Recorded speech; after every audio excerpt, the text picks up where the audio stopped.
are these people? Next thing is our Fuck Israel segment, because we have to do one every week. Thanks, Israel, for making us do a Fuck Israel segment. Stop murdering people, and we will stop doing a Fuck Israel segment. That's on you. Nazis. I hate these guys. Especially Illinois Nazis or Middle Eastern, European Nazis. All right. Yep. They're the same ones, technically. They just found a different necklace to wear, I think. So Mohammed Safa, who is a CEO, also somehow, what is PVA English? Main representative at the United Nations. All right. So, and at the UN Geneva office. Over 500 Palestinians in Gaza have been killed in the last 96 hours. July 1st through 4th. It's not war, it's genocide. It's systematic ethnic cleansing. It is an attempt to wipe out an entire population of people and to erase their history, to kill their lawmakers. Well, they don't even have lawmakers. To kill their doctors and their educators and their students and their nurses and everybody else in between.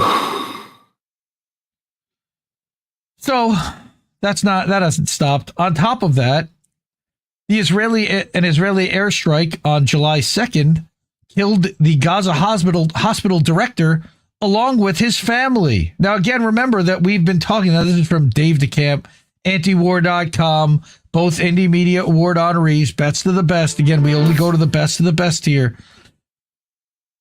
Israeli attacks have killed 70 healthcare workers over the past 50 days.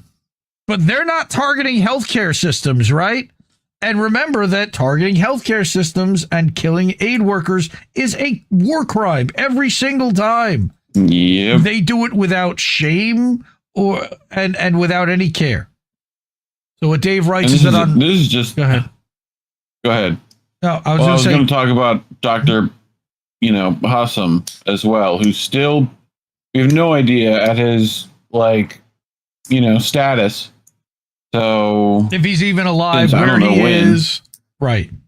Right. They pushed his trial, whatever that is, 6 further months just so they could torture and imprison him another 6 months. Torture him more. But Dave writes that on Wednesday, an Israeli airstrike struck an apartment in Gaza City, which killed Dr. Marwan al-Sultan, the director of the Indonesian hospital, as the Israeli military continues to kill medical workers and decimate Gaza's healthcare infrastructure by design. According to the Associated Press, so you know it was intentionally disseminated as propaganda, al-Sultan was killed alongside his wife, daughter, and son-in-law. Again, propaganda because the State Department or whoever wanted it pushed out there pushed it out through the Associated Press. That was done by intent. Other reports say his sister is also killed. According to Haaretz, the Indonesian hospital has been out of service since May 21st after an Israeli airstrike destroyed its generators. So, al-Sultan had been quoted by many media outlets warning of the catastrophic destruction of Gaza's medical infrastructure. That's apparently something that's worthy of a death sentence to the Israelis. According to Healthcare Workers Watch, a Palestinian medical organization, al-Sultan's killing marks again the 70th healthcare worker killed by the Israeli military in Gaza in the past 50 days. Name any other country that could intentionally murder 70 healthcare workers in 50 days and not be bombed to the Stone Age. I know of one. The killing of the killing of Dr. Marwan al-Sultan by the Israeli military is a catastrophic loss to Gaza and the entire medical community and will have a devastating impact on Gaza's healthcare system. That was, again, by design. Quote, this is part of a much longer and systematic, atrocious targeting of healthcare workers sanctioned by impunity. This is a tragic loss of life, but also an obliteration of their decades of life-saving medical expertise and care at a time when the situation facing Palestinian civilians is unfathomably catastrophic. Now you're taking away the people that could possibly fix the few that are left. The Guardian report said that among the healthcare workers killed over the past 50 days, there were 3 other doctors, the chief nurses at the Indonesian hospital, and Al Nasser Children's Hospital, because you don't want them fixing children, apparently, one of Gaza's most senior midwives, a senior radiology technician, and dozens of young medical graduates and trainee nurses, because why allow the next generation to actually take care of people? On June 6th, the first day of Eid, 9 healthcare workers were killed in one day in airstrikes in the north of Gaza, where they were sheltering with their families. I mean, The Hague, we've got to figure out a way to hold these people accountable. On May 25th, an airstrike on a home in Khan Yunis killed 9 out of 10 children, as we know of doctors Ala al-Najjar and Hamdi al-Najjar. Allah was working as a pediatrician at the Nasser hospital when the strike hit her family, and Hamdi was injured in the attack, succumbing to his wounds a few days later. Allah and her only surviving child, 11-year-old Adam, who was badly maimed, have since been evacuated to Italy for medical treatment. Again, another doctor out of commission, which is exactly what Israel wants. All right. But that's not all, because this one was targeted, and here's why. Mossab Abu Toha, which interestingly had his Substack account suspended yesterday for a few hours. They put it back, thankfully. There's only one person I know of who's ever had their Substack account permanently suspended and disabled. They don't censor. He says, oh my goodness, how did I miss this until now? The timing of Israel's assassination of Dr. Marwan al-Sultan, the director of the Indonesian hospital and one of Gaza's top cardiologists, was no coincidence. It happened on the very same day Gaza Doctors Under Attack was scheduled to air on Channel 4 in Zateo. Channel 4. This is the same documentary that the BBC had commissioned and cleared for broadcast back in February, before abruptly pulling it on June 20th. I wonder why. Why? Why? Maybe Even Israel we know why, but why? Yeah, but like that's not enough. Yes. You're a fucking completely other country. Dr. Al-Sultan's what the daughter, fuck are you doing? Said the missile struck the only room where her father was staying. It seems like this world still does not understand what Israel is capable of and what they are doing. Again, he's one of the doctors who was in this documentary. But he wasn't even the only doctor. Could you imagine any other country? Could you imagine any other country being able to just call the BBC and be like, hey, can you pull that documentary about us down? Like, that would never happen. No, didn't they ask. Did one on Russia. Ordered them to. Ordered them to, as if they were the bosses, and they complied. This is a state-run media agency. Every fucking time. They got somebody by the short and curlies. They got to have film on everybody, and thanks to their spyware, they know everybody's private stuff. Everything. They can go after anybody.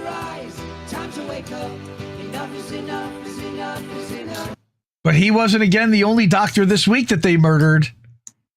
All right.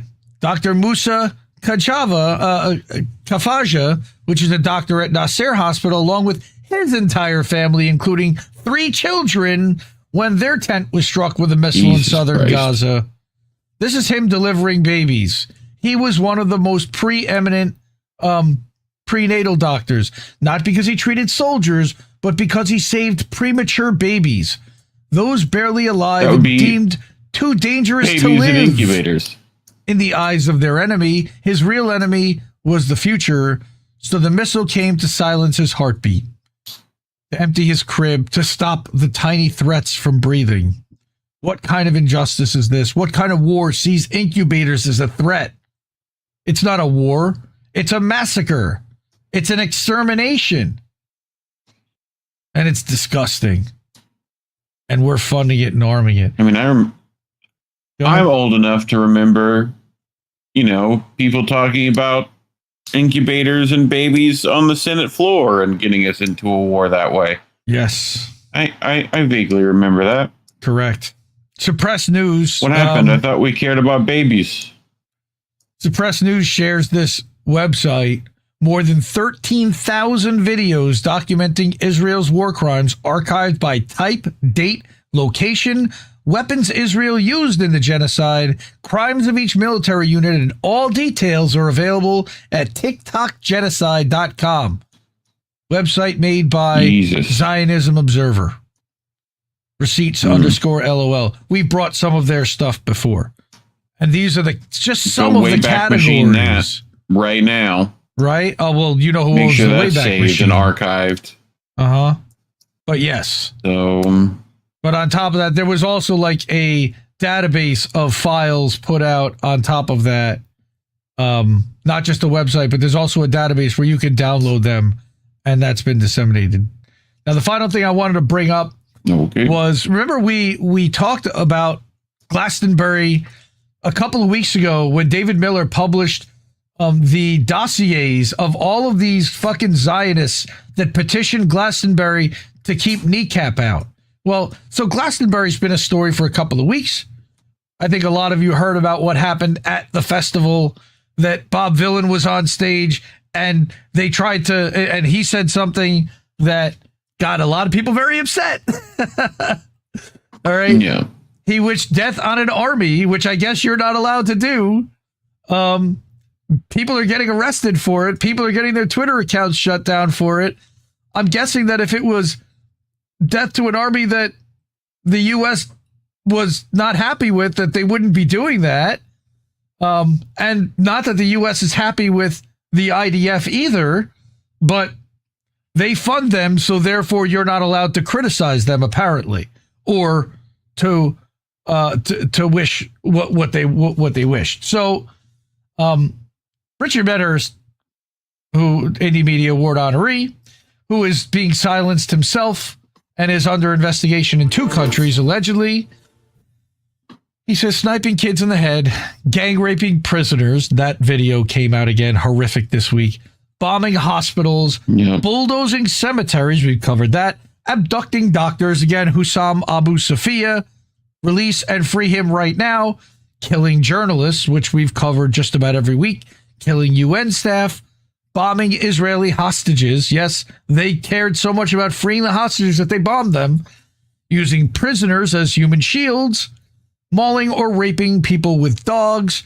And blowing up homes. But yeah, let's condemn and investigate some unsettling chants at a festival instead.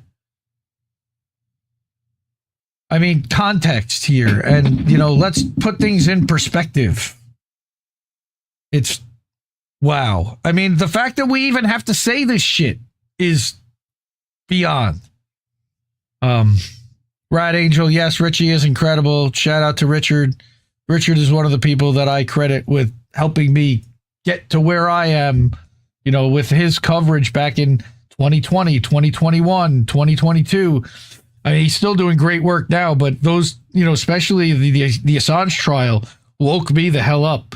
And he woke me up as much on Palestine early on in 2020 as anyone. And then after he did that, seeing what they then did to Gaza, and they destroyed the AP building in 21, and they murdered Shireen, and that permanently sealed it for me. Okay, I get it. This is not, they're not good people and never will be. Sorry, they're just not. Abby Martin put out a thing today about how over 80% of Israelis are in favor of this genocide and of the ethnic cleansing of Gaza and want to even potentially live there themselves. So don't just blame Netanyahu. Don't blame the Knesset. Don't blame the government. This is the policy and the mindset of the majority of Israelis. And blame it on a BB. They can't just blame it on the BB. That's what they want to do. It's nice and easy for them to do. So fuck Israel for all of those things. It's the Likud party and they own the Knesset. No, it's all of you fucks. Yep. It sure is. All of you. All right. All right. So again, we're not getting refunded by YouTube for doing any of that or talking about Bob Villain and shout out to Bob Villain, by the way, for taking a chance by any chance. Yes, Harps over on Substack. What did he try to say is they're cunts. They're fucking cunts. Said Glastonbury. It's perfectly acceptable to say that. Even. But either way, but they are right cunts. They absolutely are. But if you are able to, and of means, please support the media you want to see and support INN, support independent media.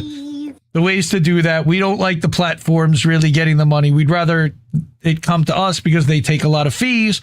Cash App, $ Indie News Network, ko-fi.com/Indie News Network, paypal.me/Indie News Network. IndieNewsNow.com is our website where you can donate direct.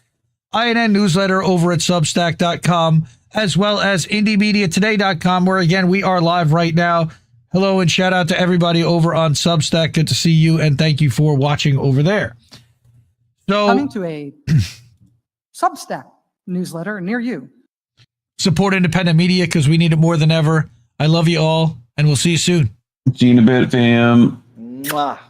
Ciao, baby. We go party. Bye-bye. No! We just fucking lost the stream. I guess this isn't such an awful place. Is that what you want me to say? You prove it's possible to sleep for days, and I still think you're right here awake. The cost of living isn't much to make, but God, it's so hard to say.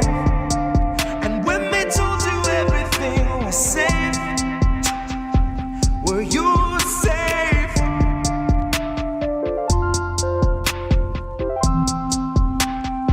Were you safe?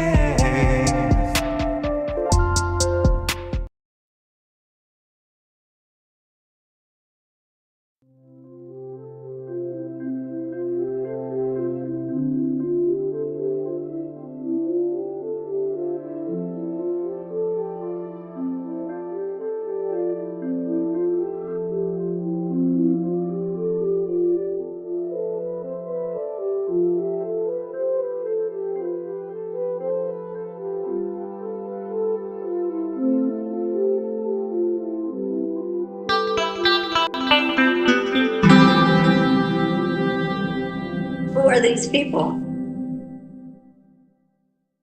I would like to get to a couple of things very quickly about Israel, Gaza. Fuck these motherfuckers. Shout out to Paula Iacella, another Indie Media Award honoree for activism. She has been publishing one of these every day on Facebook. Anti-War's been retweeting and resharing it. I have too. This one was today's, and she updates the day every day, and she puts a little note about what happened in the last day. But we're now at 133 days for Gaza without food, water, or medicine. The Israel aid plan, quote unquote, for Gaza is a key part of its strategy to corral Palestinians into concentration camps to kill or expel. This is the final stage of ethnic cleansing. The Gaza Health Foundation, quote unquote, aid sites are human slaughterhouses. The aid system is a tactic of Israel's genocide. The clock is ticking since March fucking 2nd. Disgraceful. Yep. Now, I am not normally a fan, and I would not normally bring an Abby Martin tweet, but she posted one that really got me today. And you can see it went freaking viral as hell. More Palestinians have now been massacred simply lining up for food than the total number of civilians killed on October 7th. So screech to me about October 7th again. Fucking cunts. Now, the third thing that I wanted to bring was a Guy Christensen piece about revoking citizenship for criticizing Israel. And that's U.S. citizenship. And this is serious as a heart attack. And you can see, he says, this is serious, guys. So let me play this because I do want to get to the next one very quickly. If you criticize Israel and you're an American, you should know that our government is now looking to take away your citizenship. You heard me right. I'm not playing around. This is serious and you need to know about this. On June 11th, the Department of Justice was empowered by the Trump regime to start a denaturalization push, which means taking away the citizenship status of naturalized citizens in this country. One of their stated goals was, quote, ending anti-Semitism.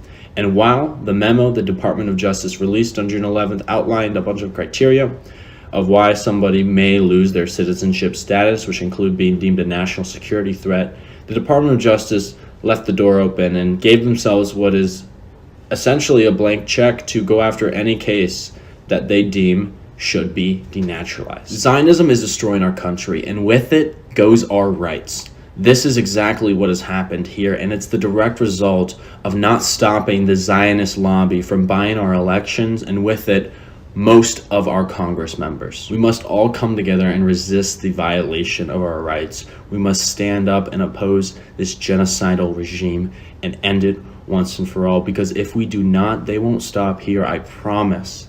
Suppressing and criminalizing critics of Israel will serve as a model for the Trump regime to protect itself against its critics and its dissidents in the future. I know no one wants to live in a world where criticizing Donald Trump loses their citizenship status and lands them in exile. So please share this message, encourage people to join together to take action, protest, and find ways to resist this regime. You can support my work in my bio. Thank you, and free Palestine. The only thing that I will say is that lavalier mics, you could just clip it on yourself, Holmes. You don't need to literally hold the fucking thing to speak into it. I don't know why everybody does this, or you could just clip it to a Metro card like some other fucking douchebag does. Yeah. All right. Free Palestine. Better say free Palestine. Fuckers. All right. And, you know, this dovetails into a story about apparently Rosie O'Donnell. All right. Trump was talking shit this weekend about Rosie O'Donnell and how he wants to revoke her citizenship because she's so happy in Ireland. Like, this is dangerous illogical shit. And nobody, you know, like, I certainly don't see any Democrats really standing up for this because they're pro-Israel. So they don't seem to necessarily, I mean, they don't see that after he's done with them, he'll come after the people that tried to prosecute him? Really? No, I'm not bagging on this homie and his dude. I love Guy Christensen. I give him a lot of credit. Mac 9135 over on Twitch. Fucking Mike. No, dude, you can't. There's nothing that bothers me more than talking into that stupid little Mike. Fucking fix your TikTok hair. It looks like you just got out of the shower. All right, leave him alone. All right, well, so for all those things, fuck Israel and fuck the United States for doing this on behalf of Israel and for playing cuck to Bibi Netanyahu and Yoav Gallant and Smotrich and all these fucking clowns. All right. Israel Katz is another one. So, you know, there's plenty of monsters. They just they don't die, they multiply. They're like Day-Day's kids. Please, we're not going to get remonetized by YouTube. INN has not been monetized. By the way, we hit 2,500 free subscribers to YouTube, INN YouTube, youtube.com/IndieNewsNetwork. So go subscribe over there and share over there. Please do. Again, support the media you want to see. $sign Indie News Network over on Cash App. co-fi.com/IndieNewsNetwork. PayPal.me/IndieNewsNetwork. At IndieNewsNow.com. That's our self-hosted website. And then over at the Substacks at INNNewsletter.com, where P. Ryan became a new member this week. And at IndieMediaToday.com, where Natalie Williams re-upped for another year. Thank you so much for your annual membership. You can see Natalie is one of the highlighted folks who has been extra good to our network that we certainly want to give special thanks to, really. It means a ton. Support independent media because we need it more than ever. I love you and see you soon, everyone. See you in a bit, fam. Mwah. Ciao, baby. No! We just fucking lost the stream! I guess this isn't such an awful place. Is that what you want me to say? You prove it's possible to sleep for days, and I still think you're right here away. The cost of living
these people?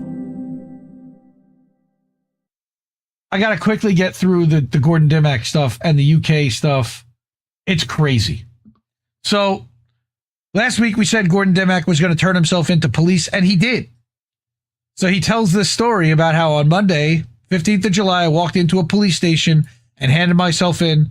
I did it calmly, peacefully, and with absolute clarity. I told them who I was. I told them I support Palestine action.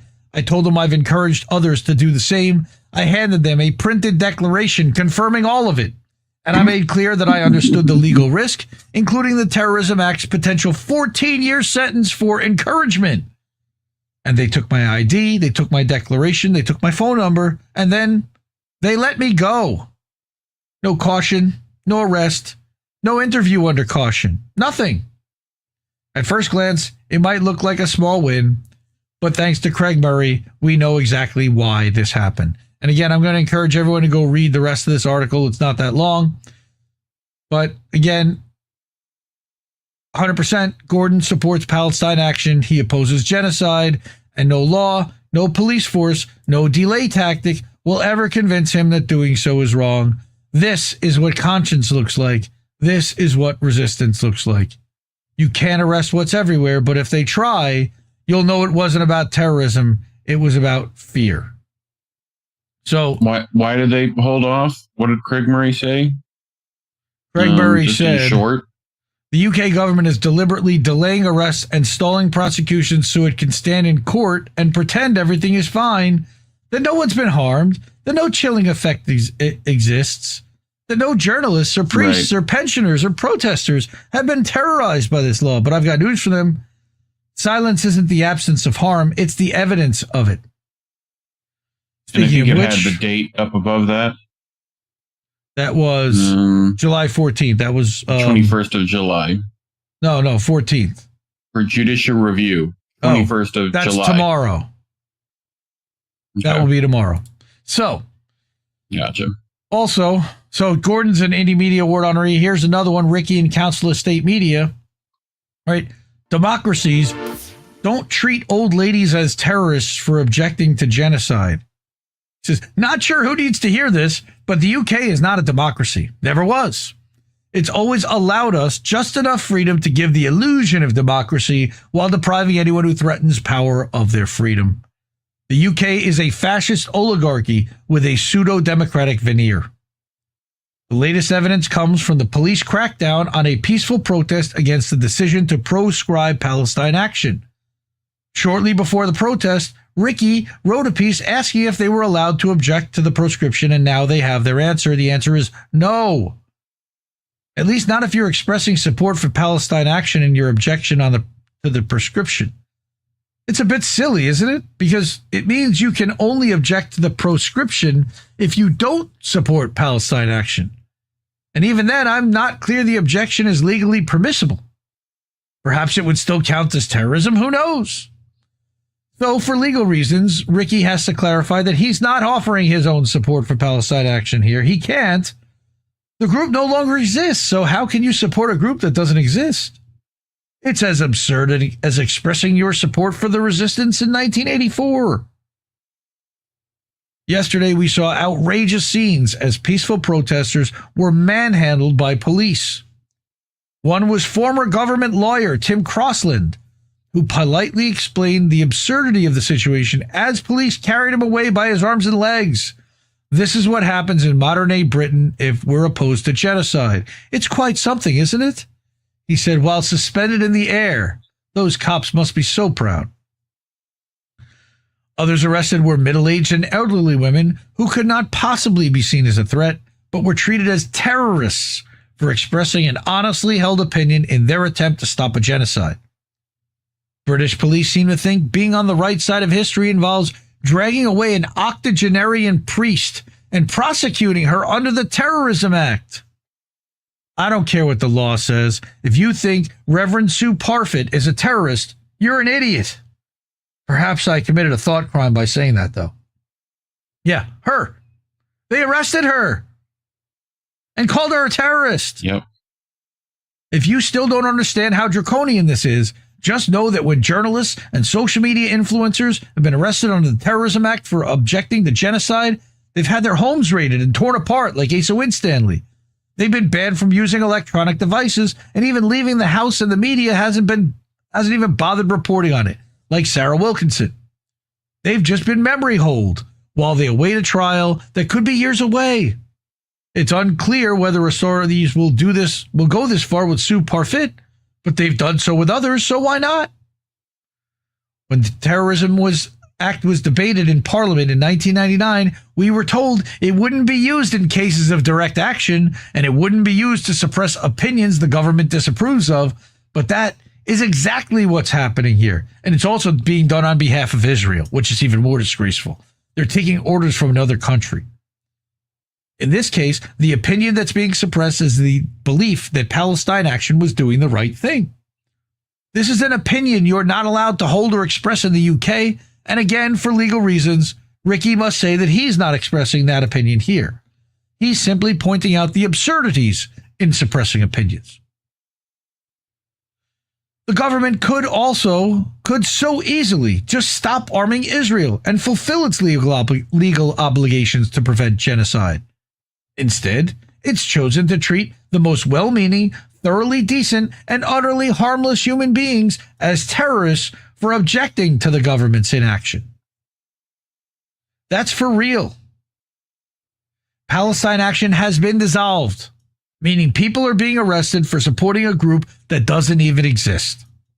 It gets even more absurd when you understand it's not the tactics of Palestine Action that are legally defined as terrorism, it's the name. An individual who used the same tactics without any connection to the group wouldn't be charged with terrorism. They'd be charged with breaking an entry, trespass, vandalism, etc., and they could possibly be found not guilty, just like in one case when Keir Starmer was the defense lawyer.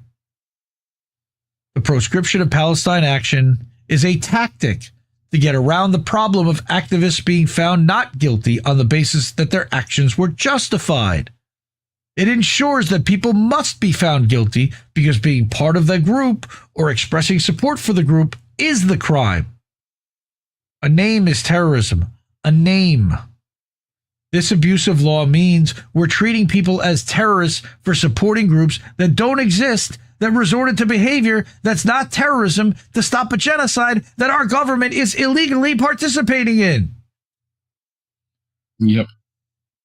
We're seeing the silencing of dissent by a weak government composed of war criminals who are afraid the law will catch up to them.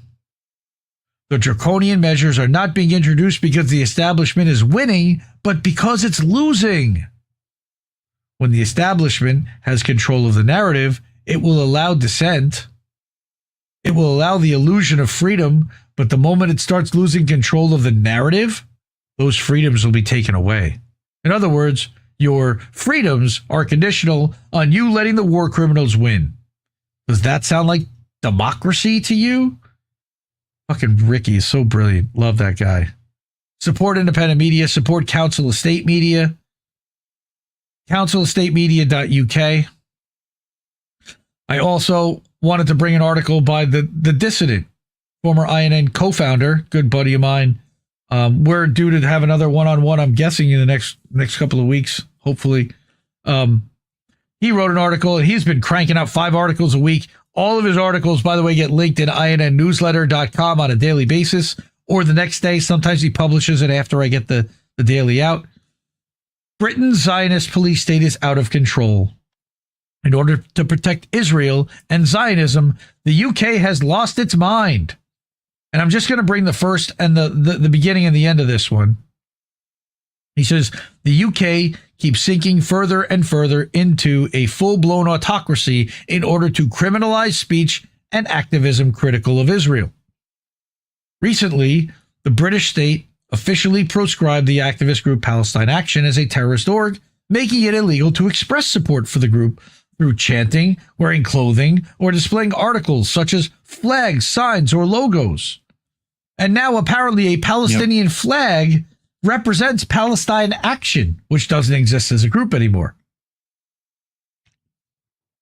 Since this law was passed, Over 70 activists have been arrested simply for holding signs stating, "I oppose genocide, I support Palestine action," including 4 Vikers, a lawyer, Vickers, a civil servant, a social worker, a mechanical engineer, the daughter of a Polish resistance fighter, and the veterans of the 1960s civil rights movement, including Eamon McCann, political activist, former politician and journalist, and Kate Nash, whose brother was killed on Bloody Sunday. It's a disgrace to all of these people. Now the UK state has gone even further and is accusing activists of supporting proscribed organizations simply for protesting the Israeli genocide in Gaza. So I'm going to go skip down to the bottom here because the last paragraph basically says it all. The UK's war on speech critical of Israel has continued and is even ramping up to new Orwellian lows. From threatening peaceful anti-genocide protesters to seizing journalist devices, it's clear the British state is fine with becoming a full-fledged autocracy in order to protect Israel. For no other reason than to protect Israel. So again, even though this is about the UK, fuck Israel. Because Israel is controlling the narrative, in this case too, in a third country. All right, but not just there. We've got another one. All right, but before we get to that, if you can and are able to, and it means, please support the media you want to see. That's our wall of fame. That's everyone that's hooked up our network with a tip. Best ways to do that, Cash App, $, Indie News Network, ko-fi.com/Indie News Network, paypal.me/Indie News Network, IndieNewsNow.com, and at the Substacks at INNnewsletter.com, again, where I linked that dissident article earlier in the week, and at IndieMediaToday.com, where we are live right now. Hi, everybody over on Substack.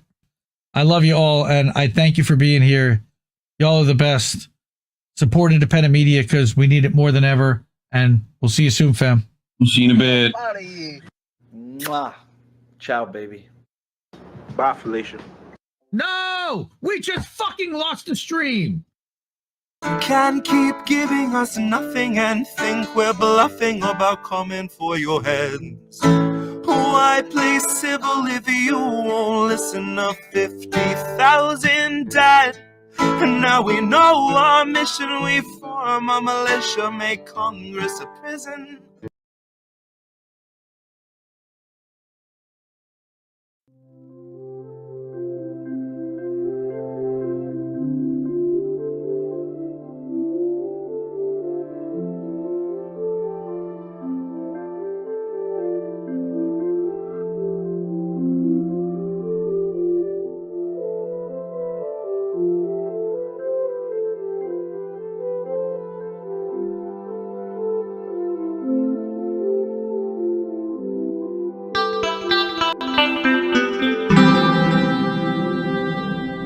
Who are these people?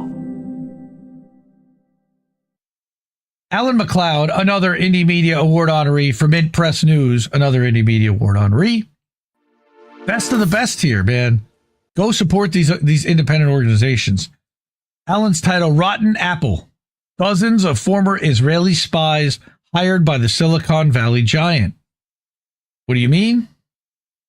It's that Unit 8200 members. He says, Apple has made headlines in recent weeks for touting its commitment to privacy and human rights, rolling out tools to limit surveillance and spyware.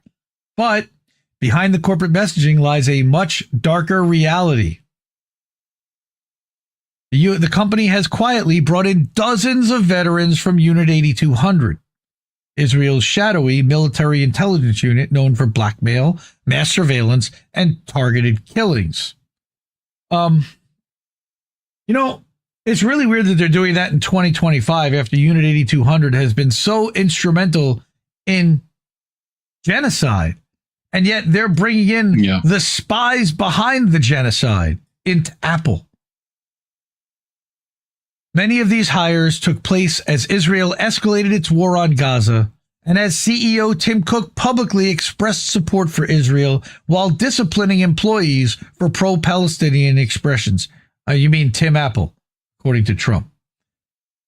Apple's deepening ties to Israel's most controversial intelligence raise uncomfortable questions not only about the company's political loyalties, but also about how it handles vast troves of personal user data. And how about these people getting access potentially to it and funneling it to Israel? There's no risk of that?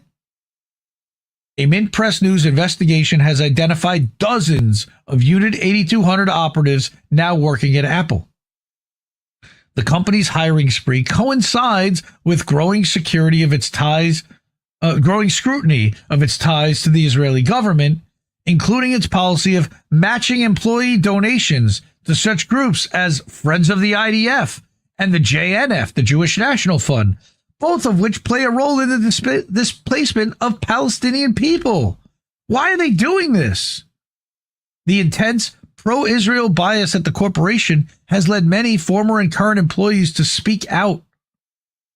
This investigation is part of a series examining the close collaboration between Unit 8200 and Western tech and media companies, all basically reported on by Allen. Previous investigations examined the links between Unit 8200 and social media giants like TikTok, which Reef and Jesse covered 2 years ago on INN News, Facebook, which I think we covered last year, and Google also. And also how former Unit 8200 spies are now responsible for writing much of America's news about Israel and Palestine and holding top jobs at outlets like CNN and Axios. I think we covered that one too. If not, Reef and Colin did. Yeah. So, Israel's international reputation has taken a severe hit amidst multiple spying scandals and ongoing attacks against its neighbors. During this same period, Apple has ramped up its recruitment of former Israeli intelligence personnel. It reminds me almost of how the U.S. went after the Nazi scientists after Nazi Germany.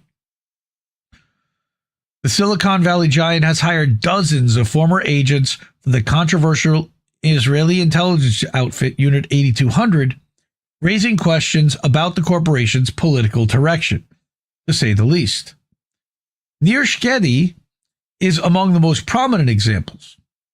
From 2008 to 2015, he served as a commander and chief of learning at Unit 8200, leading a team of approximately 120 operatives who developed new artificial intelligence tools to perform rapid data analysis. Unit 8200 is at the forefront of this technology and is known to have used AI to auto-generate kill lists of tens of thousands of Gazans, including children. These tools helped the IDF bypass what it called human targeting, or bottlenecks, and strike huge numbers of Palestinians. Shkedi has been a physical design engineer at Apple's Bay Area campus since 2022. So before October 7th. Again, remember, this didn't start October 7th. These guys were already in place. Right? He spent time at in Maynard, Massachusetts. Now he's in Sunnyvale, but he spent a lot of time in Tel Aviv. Yeah. I wonder if his visa is going to be invalidated like the other people who support Palestine. Oh. Noah Gur is another senior Unit 8200 figure turned Apple employee. From 2015 to 2020, Gur rose to become a project manager and head of cybersecurity and big data development team at Unit 8200, where she, in her own words, invented creative technological solutions for high priority intelligence goals and managed 2 strategically important cyber projects for the IDF. One of the most important cyber projects Unit 8200 has launched in recent times is the September pager attack on Lebanon, an act that injured thousands of civilians and was widely condemned as an act of international terrorism, including by former CIA Director Leon Panetta, who we think is a piece of shit. While Gur was not personally involved in that operation, Unit 8200 has spearheaded similarly nefarious actions for decades. In 2022, she was hired by Apple as a system-on-chip design engineer. And again, but she actually located in Israel. So she stayed in country because, of course, Apple has an office in Tel Aviv. And her only other experience, by the way, was with Unit 8200, as you can see. She has no other experience. They hired her right out of the IDF 8200 into Apple, and she has no other work experience. Yep. That's a problem. Eli Yavotitsky, go ahead. Alan's talked about, like, pretty much the pipeline from intelligence right out of college, right, to, tech companies, like, essentially just revolving door for all the intelligence agencies, Right. So they end up at Facebook and Meta and, all these tech companies. So Eli Yazovitsky, meanwhile, was directly recruited from Unit 8200. Looks like she was too. In 2015, he left a high-powered 9-year career as a manager in the military unit to join Apple, where he rose to become an engineering manager. He's now since moved on to tech giant Qualcomm. They also make a ton of fucking cell phone chips, by the way. And guess who buys them? Apple. Unit 8200 is Israel's most elite and most controversial military intelligence unit. It serves as the backbone of both Israel's burgeoning tech sector and its repressive surveillance apparatus. See Where's Daddy and Lavender. The unit has developed cutting-edge technology like facial recognition and voice-to-text software to surveil, repress, and target Palestinians. The vast amounts of data gathered on the Palestinian population, including their medical history, sex lives, and search histories, have been used for coercion and extortion. That's coming here, by the way. If a certain individual needed to travel across checkpoints for crucial medical treatment, permission could be suspended until they complied. Information about extramarital affairs or sexual orientation, especially homosexuality, is exploited as blackmail material. But tell me how much Israel loves the LGBTQ community, right? One former Unit 8200 agent recalled that he was instructed during his training to memorize different Arabic words for gay so he could listen out for them in intercepted conversations. Internationally, Unit 8200 may be best known for its former, quote-unquote, because you never really leave the IDF, agents who created the notorious Pegasus software used by repressive governments around the world to spy on tens of thousands of prominent figures, including royals, heads of state, activists, and journalists. Among them, of course... Palantir coming up. Maybe. But among them was Washington Post columnist Jamal Khashoggi, who was assassinated by Saudi operatives in Turkey in 2018. There were also potential links to CIA with him, too, allegedly. While military service is mandatory for Jewish Israelis, you end up in Unit 8200 by accident.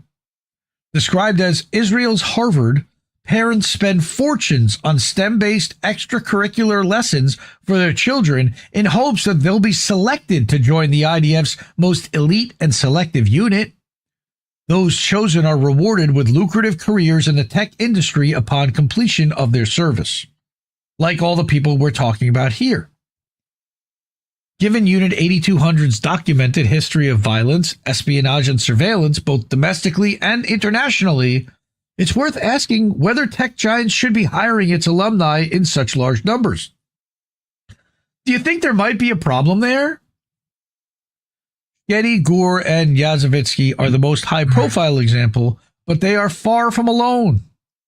A closer look reveals that dozens of other Unit 8200 veterans have also secured key roles at Apple in engineering and hardware design. Again, 2022. It looks like they hired a bunch of people in 2022. And now they've been there 3 years throughout this genocide. You think they might have been suppressing the narrative a little bit in the hallways? Then you have in software and cybersecurity. This person was there since 2021. Okay, served as in 2020, between 2012 and 2016, and rose to a project manager during the assault on Gaza in 2016, hired in 2023. Guy Levy, another former intelligence analyst, now works as a software engineer. And we know what former intelligence analysts who moonlight as software engineers are actually doing. They're fucking spies. And then you've got the AI people, all right? Avital Kleinman, a 6-year veteran of Unit 8200, is now a machine learning algorithm engineer at Apple. You don't see any potential conflict of interest there, but you're expelling Chinese nationals? How? They have already been caught spying on us. Nivlev Ari, currently a validation engineer, notes in his LinkedIn profile that he received a letter of commendation from Unit 8200 Commander Aviv Kochavi for his work in the unit. Then you've also got other technical roles. Okay, you've got an intelligence specialist, now in design verification engineering. You've got Gil Avniel, who spent over 5 years in the unit serving as a network engineer. The growing number of former Israeli intelligence operatives working at Apple doesn't seem to concern the company's senior management. CEO Tim Apple is known to strongly hold pro-Israel views and has spearheaded the Silicon Valley giant's collaboration with the Israeli state. Yes, I know I said Tim Apple. I was joking around because his name's Tim Cook and Trump called him Tim Apple very famously in a meeting in 2017. Apple has acquired several Israeli tech firms and now operates 3 centers in the country, employing around 2,000 people. In 2014, Cook invited Israeli war criminal Benjamin Netanyahu to the company headquarters in Cupertino, where in front of the cameras, the two openly embraced. So when are we bringing up Tim Cook on the Hague charges for capitulating to all of Israel's demands on behest of a war criminal? The following year, Cook accepted an invitation from President Reuven Rivlin to visit Israel. So he made the trip, and I'm sure he made the pilgrimage, and he kissed the wall. It's a great privilege to host you and your team here, Rivlin said. Even for me, as one who prefers to write with a pen and paper, it's clear what a great miracle you've created when I looked at my staff and my grandchildren. He didn't create shit. Tim Cook didn't create shit. He was an executive. He's a manager. Wait, why did he say his grandkids, too? That's the other thing. Right? He's making family with these people. Well, not just that, but he's talking about his grandkids all have iPhones and iPads and everything else. Effusive praise for the Apple CEO has also come in the form of honors from pro-Israel organizations. So they've been kissing his ass for years. In 2018, the ADL presented Cook with its inaugural Courage Against Hate Award in its Never Is Now Summit on Anti-Semitism and Hate, where the organization described him as a visionary leader in the business community. Fucking garbage. In the wake of the October 7th attacks, Cook sent out a company-wide email expressing his solidarity with Israel. Quote, like so many of you, I'm devastated by the horrific attacks in Israel. He wasn't devastated by them murdering 233 Palestinians in 230 days prior to October 7th. No, he didn't give a fuck. And the tragic reports coming out of the region. My heart goes out to the victims. You mean the ones that were murdered by the IDF? Those who've lost loved ones. And all the innocent people who are suffering as a result of this violence. Violence perpetrated by Israel. Violence ignored and allowed by Israel that monitored that every inch of that fucking wall, and somehow they had no idea what was happening for hours? Really? You're still gonna go for that? Oh, okay. Yet, according to Apple's For Ceasefire, which is a group of former and current employees opposing Israeli actions in Gaza, he has yet to say anything publicly about the mass devastation caused by the Israeli response to October 7th. How convenient. Indeed, the Silicon Valley Corporation has a policy of matching employee donations to groups such as Friends of the IDF, which raises money to buy equipment for IDF soldiers, and the JNF, an organization that participates in the theft and destruction of Palestinian land. Under Cook's leadership, Apple employees have been disciplined or even fired for wearing pins, bracelets, or keffiyehs in support of the Palestinian people. I wonder how many Palestinians work there. I'm guessing not many. Nevertheless, groups such as Apple's for Ceasefire continue to speak out about what they describe as Apple's complicity in genocide. All right. There's a whole other thing about the unit of 8200 tech takeover and how it's not just Apple. All right. Among them is Axios correspondent Barak Ravid. That's a propagandist whose Middle Eastern coverage won him the prestigious White House Press Correspondence Award. Until at least 2023, he was a member of Unit 8200. CNN also hired at least 2 former agents to produce their news coverage, right? And that's so that, again, it's not just Apple. It's unthinkable that former intelligence agents of Hezbollah or Iran's Ministry of Intelligence or Russia's FSB or GRU would be hired en masse and trusted with our most sensitive data. Yet when it comes to Israel, the answer is different. Many of these employees are not even former agents and are directly recruited from Unit 8200 while still in active service, despite Israeli law explicitly prohibiting the group's members from identifying themselves or divulging their alliances.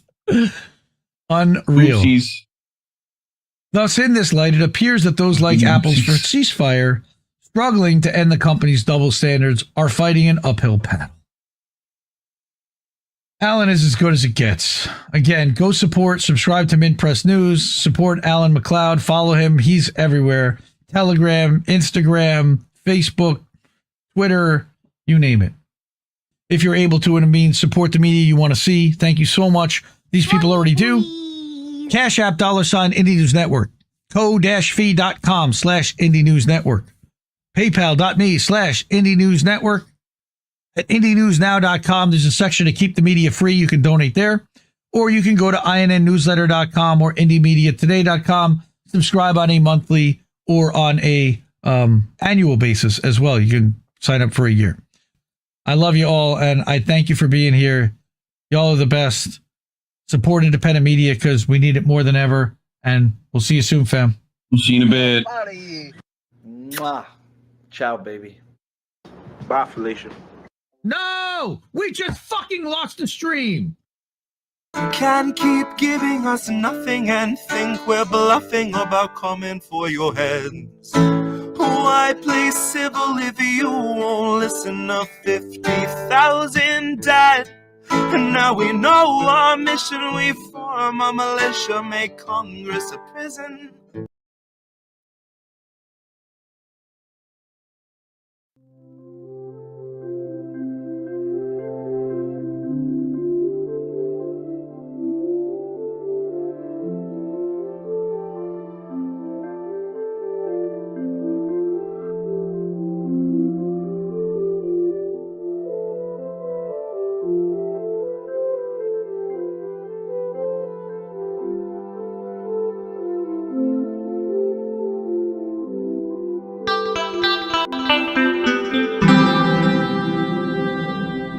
Who are these people? Now, we're going to get to our big fuck Israel segment. Ben, everybody buckle up. This is going to be a little bit.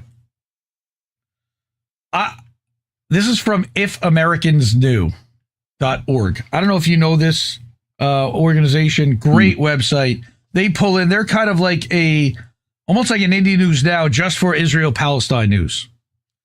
And Gotcha. If Americans Now wrote this article, Israel now targets anyone trying to rescue children buried under rubble. Yeah, this is unreal. Hala Arafat died in an unimaginable agony with her husband and 4 children. 14 members of their family, 7 of them children, were killed in the bombing of their home. This is the worst. Anyone who tried to approach them was attacked by drones. And this, again, came out of Haaretz. So this is an Israeli newspaper reporting on this. One eye is closed, the other open. One hand grips the wall that's fallen on her.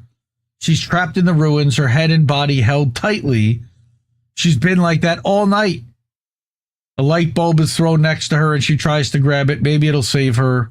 She loses her grip on that. And then she raises her hand, a sign that she's alive, and she fights to say the words, "Save me, I'm tired, I cannot."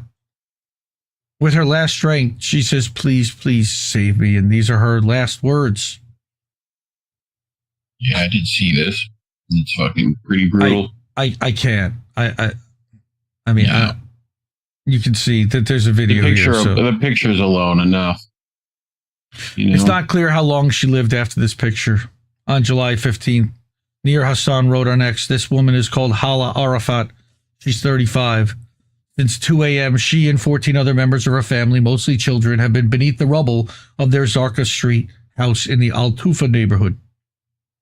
He spoke with the brother-in-law, who said that anyone who tried to approach her was attacked by drones. If anyone has an idea how to help, this is the time.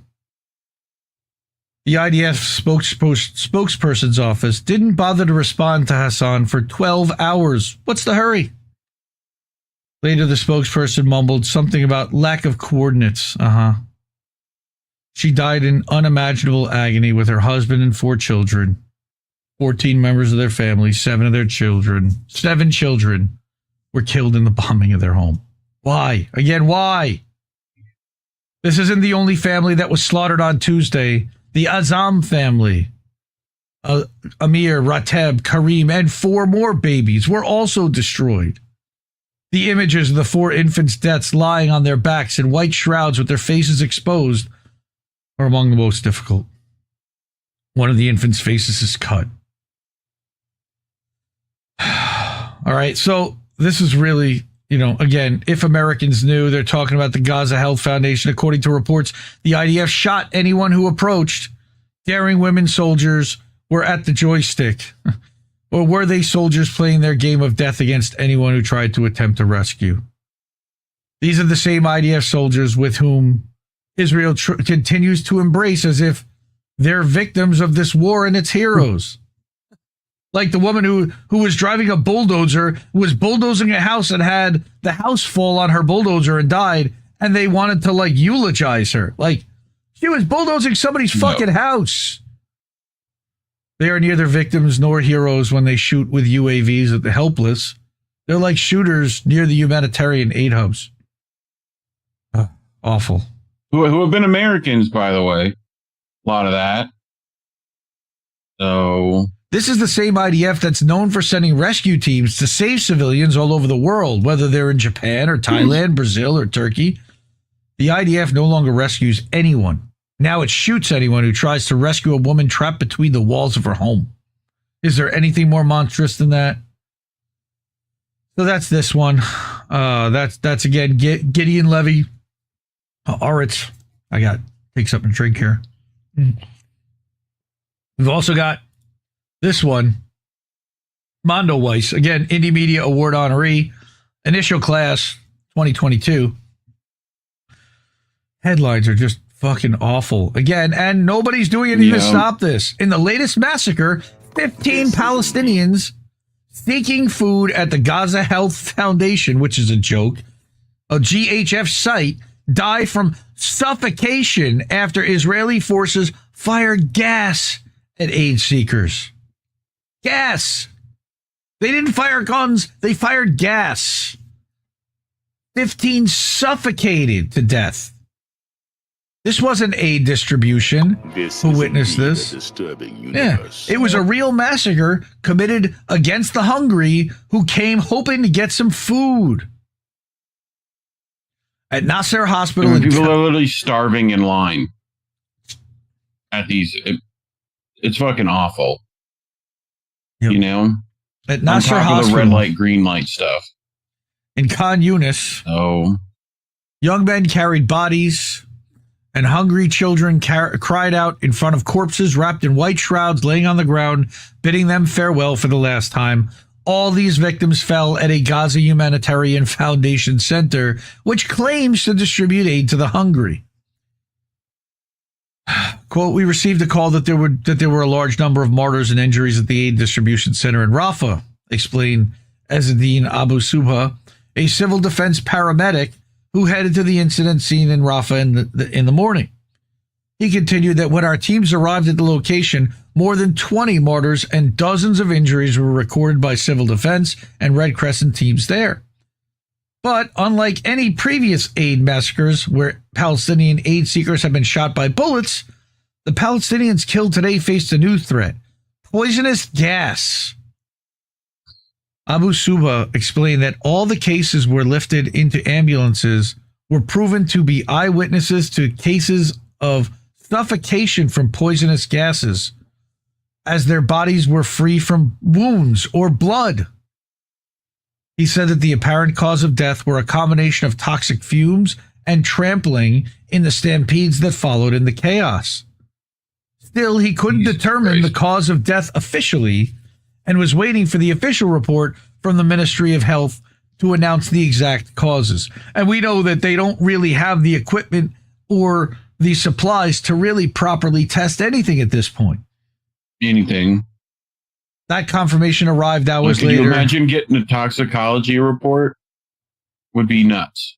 The Ministry of Health issued a statement saying that 21 citizens had been martyred, including 15 who died by suffocation due to gas being fired at the crowds and the stampede that followed at the American-run aid distribution center. Again, American-run aid distribution center by private mercenaries. We reported that it was going to happen and that it was happening, and now they're murdering everyone there. Yeah, look at this.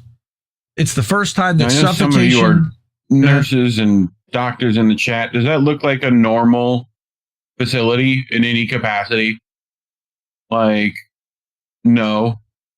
You know? It's the first time that suffocation and stampede deaths were recorded at these aid distribution centers, quote unquote, even though they really don't distribute aid. They are meant to gather everybody together so they can murder more people. Yeah. The ministry also said in its statement that the Israeli occupation and the American organization are deliberately committing systematic massacres against the starving. Yep.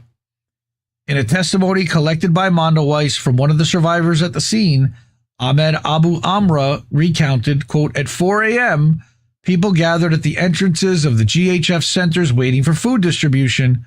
The numbers were huge. At that time, armed American company employees who stood not far from the civilians used loudspeakers to order people to retreat and not enter the site. He continued that when the people arrived, and with the repeated calls by the American company employees not to cross the fence, everyone stood still, crowded together due to the large numbers. At around 6 a.m., remember, they've been standing there 2 fucking hours, the Israeli army started shooting at the gathered people. He adds that at the same time, while the Israeli army was firing bullets at the people, the American company employees were launching stun grenades directly at the individuals, hitting them in the head, causing many injuries. Then we know where they learned that from. Yep. Then the gas bombs began falling amid the crowd, leading to panic and a stampede. People were running in a terrified scene, and anyone who fell to the ground could not stand up as others trampled over them. Abu Amr lost his cousin today in the chaos at the, I don't even want to call it the Gaza Humanitarian Foundation site. That's fucking disgraceful. This wasn't aid distribution. It was a massacre, a real massacre committed against the hungry who came hoping to get some food.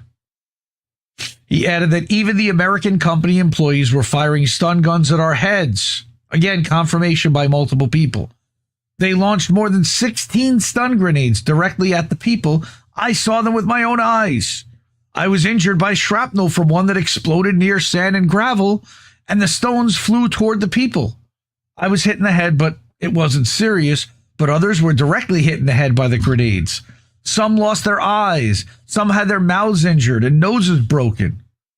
Because we know that there's adequate hospital supplies to patch them back up, right? Abu Amr explains why he and others continue to go to these locations despite the risks. He says, I'm a living example. For 4 days, my 3 children, my wife and I have not eaten anything. 4 days without food. That's why we go for any option that gives us even the small chance of getting food. It's literally fucking Squid Game, the Hunger Games. Red light, green light. And keep in mind, there's fucking aid miles away, literally being destroyed as we speak by Israelis who feel like they have every right to do that. and blocking the trucks from coming in. Months worth of aid. Atrocious. Abu Amra Literally explains, there waiting. all right, the only solution and alternative to this tragedy and these daily massacres is for all of us, the residents of Gaza, to agree not to go to these sites, but we must insist that aid comes to the doorstep of our tents. We've been displaced, our homes destroyed, and our children killed. And now to get food, we have to face death daily. This is unbearable. We deserve to eat and drink. My children don't deserve to sleep without food for 4 fucking days. Could you imagine? No, I mean, I can't, because my kids can't go 1 hour without fucking eating. So, and I can't even imagine what the pain of a parent to know that you can't do anything for a child that's crying out for help. The helplessness of that as a parent. Fuck these motherfuckers. But it doesn't stop there. Let's go to another Indie Media Award honoree, Dave DeCamp at antiwar.com. This was the next fucking day. Israeli forces kill 93 Palestinians in Gaza over 24 hours. 93 killed, 367 wounded as a result of Israel's genocidal war over the past 24 hours as relentless U.S.-backed Israeli strikes continue. I love that Dave doesn't pull punches there. The health ministry said that another body was recovered from the rubble. A number of victims are still under the rubble and on the streets, where ambulance and civil defense crews are unable to reach them at this time because they keep getting attacked. The ministry recorded a total of 26 aid-related deaths and 32 injuries. The latest violence brings the total number of aid seekers killed since the U.S. and Israeli-backed Gaza Humanitarian Foundation began operating at the end of May to 877, and the number of wounded to 5,666. The UN's been reporting a slightly higher aid death toll than the health ministry, but 800. Where else would 877 people be allowed to be murdered lining up for food and not have the U.S. military going in to make sure that they got that fucking food? Al Jazeera reported that 8 Palestinians tasked with protecting aid trucks were killed by a drone strike on a convoy of aid trucks that were headed to northern Gaza. Of course, because if you're not in one of the concentration camps, they automatically assume that you're Hamas and you're targeted and murdered. Body parts were scattered, and civil defense members had to collect the body parts. Israeli strikes on Thursday included the tank shelling of the Holy Family Catholic Church in Gaza City, Gaza's sole Catholic church, which killed at least 3 people and wounded several others. Other Israeli attacks on Gaza City killed at least 20 Palestinians. The official death count, according to the health ministry, is now 58,667 since October 7th, 2023, and the number of wounded to another 139,000, almost 140. Studies have found that the ministry's numbers are a significant undercount. It's probably 300,000 or 400,000, if not more, and estimates that factor in indirect deaths caused by the Israeli siege and destruction of all Gaza's civilian infrastructure bring the death toll into the hundreds of thousands. Easily. You're going to have millions killed in the end. I don't know if you brought Eva's thing on the... I think the same health ministry said that 85% of the population of Gaza is like stage 5 malnutrition. I didn't put that out. A bunch of other people did. I have other ones. Yeah, so. I mean, it's literally, that's the point of no return. There's not much coming back from that, even when you get food later. That's what they said. You know? Yeah, even like, food doesn't help. That these people are literally going to have organ failures and like the worst. Yeah, you're gonna have to IV and it's gonna be a mess. So 85%. But remember that there's a lot more than just Gaza happening, because Israel is also attacking Syria. They're attacking Lebanon. They're attacking the West Bank. So latest South Syria ceasefire crumbles on July 18th, the day after the 93 were killed, At least 638 killed. They're just fucking murdering everybody, Israel. Bedouins and Druze trade claims of massacres as Israel allows Syria to send troops temporarily. Israel allowed Syria to send troops into southern Syria in order to kill 638 people. Fighting between the Druze and Bedouins in Syria's Sudwaya governorate continues to rage despite the second ceasefire of the week being declared on Wednesday. The toll in the fighting and killing since Sunday is now up to at least 638, according to the Syrian Observatory for Human Rights. The fighting started Sunday in the Bedouin neighborhood of Makus, with both sides claiming tit-for-tat kidnappings, eventually leading Druze forces into the area, and the locals called nearby Bedouin tribes. That escalated quickly across the governorate, and now both sides are trading blame for respective massacres in the area, and given the enormous death toll, it's not unlikely that both are accurate. The Bedouins are backed by the Syrian government forces. They were accused to executing Druze several times in the area, while Syrian state media is reporting a large massacre in a hospital by forces loyal to a Druze cleric. The death tolls overall split among hundreds of civilians, hundreds of combatants, and even hundreds of Syrian Defense Ministry forces that got attacked by Israel when trying to enter the region in defiance of Israel's ban on Syria deploying troops to southern Syria. Wait, I'm going to repeat that part of the line because that is just remarkable. Israel is banning Syria deploying troops to southern Syria. Yes, I said that correctly. Yeah, this has been Israel and the Jilani forces attacking the Druze. You know, it's rough over there right now, especially in Zawaida.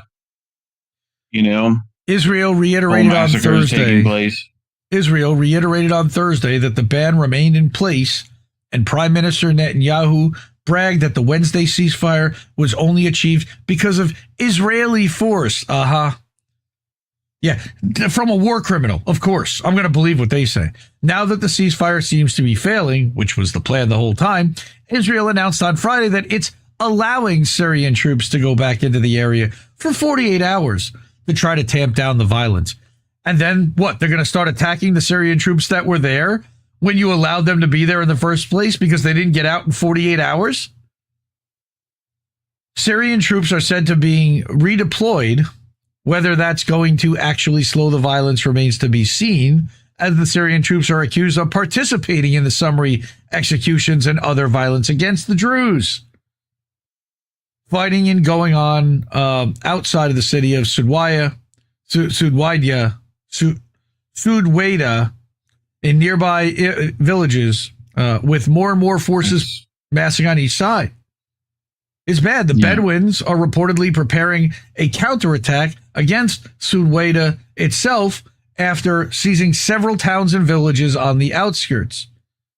So now you've got balkanization happening within Syria, which was the goal the entire time. So now the Bedouins are claiming some area, the Druze are claiming some area, the Jilani, the Al-Qaeda forces, what HTS are claiming an area, and now you've got smaller regional sects. That's what they want because nobody can then come to a consensus for the country. The death toll is also likely even higher than is being reported by the Syrian Observatory for Human Rights.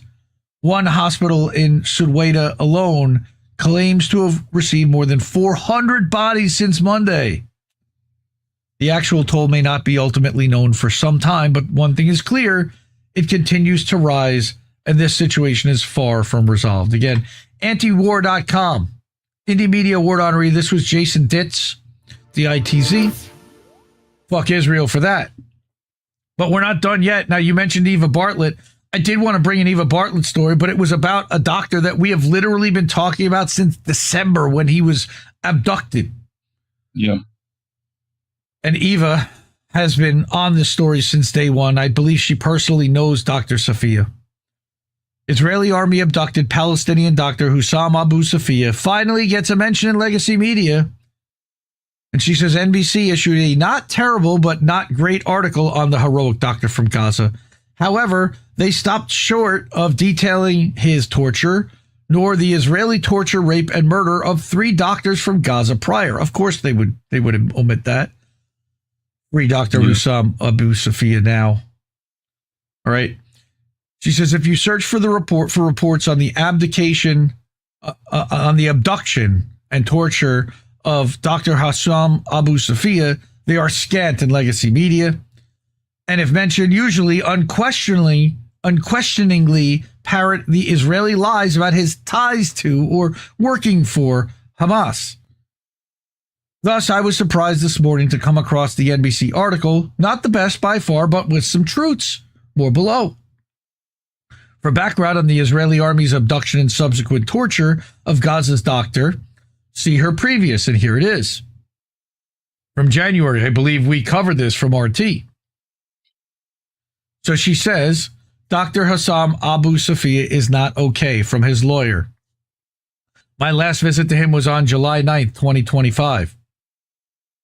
He's lost over 40 kilograms, more than a third of his body weight. At the time of his arrest, he weighed 100 kilograms. Today, he weighs no more than 60 kilograms. So do the math, everybody. That's what, 4 months, 5 months? You're dropping 40 kilos. 7 months. You know? Yeah. At that weight, at 100 kg, that's pretty fucking rough. On June 24th, he was severely beaten. His room was specifically raided. He was brutally assaulted in the chest area and sustained severe bruises to his face, head, back, and neck. The beating lasted approximately 30 minutes. This is a doctor. He requested medical care, proper testing, and to be examined by a cardiologist, but his request was denied. Of course it was. He suffers from irregular heartbeat. His eyeglasses, which had recently been sent to him through his lawyer, were broken.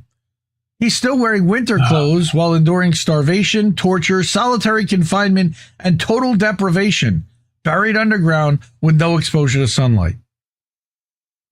Then she puts some of the June 30th NBC excerpts, quote, before his detention, Abu Safia, 51, by the way, I'm also 51, who became the head of Kamal Adwan in 2024, probably because they murdered the head of the hospital previously, was the lead physician in Gaza for Med Global, a Chicago-based nonprofit that has partnered with local healthcare workers since 2018 and arranges volunteer missions to the enclave. The organization's co-founder, Dr. John Kaler, told NBC News in a phone interview Thursday that he was very afraid that Abu Safia won't make it out alive from detention. He added that the physician was a friend of mine, a hero, a mentor, who, among other things, helped to establish nutrition stabilization centers in the Gaza Strip. On his visits to Gaza, Kaler said he had never seen any indication that Abu Safia was linked with Hamas militant group or any suggestion that it was operating inside the Kamal Adwan hospital. Of course not.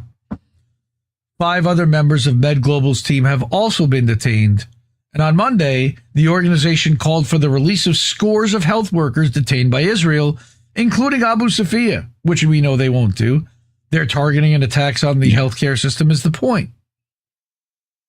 Israeli authorities have repeatedly and blatantly violated international humanitarian law in repeated detentions of and attacks on healthcare workers, it said in a joint letter published on Monday alongside several other organizations.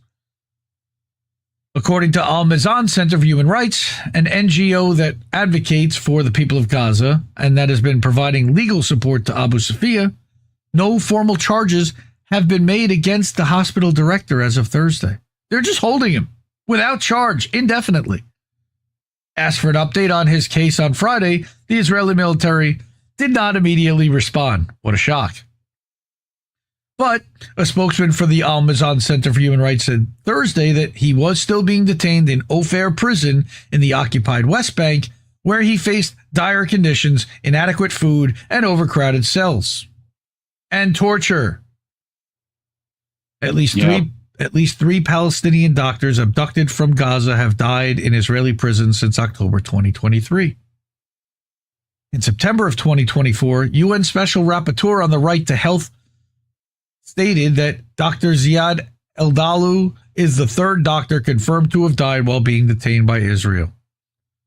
Dr. Adnan Al-Bursh, head of the orthopedics department at Al-Shifa Hospital, was, quote, killed under torture at Ofer Detention Center on April 19th of last year.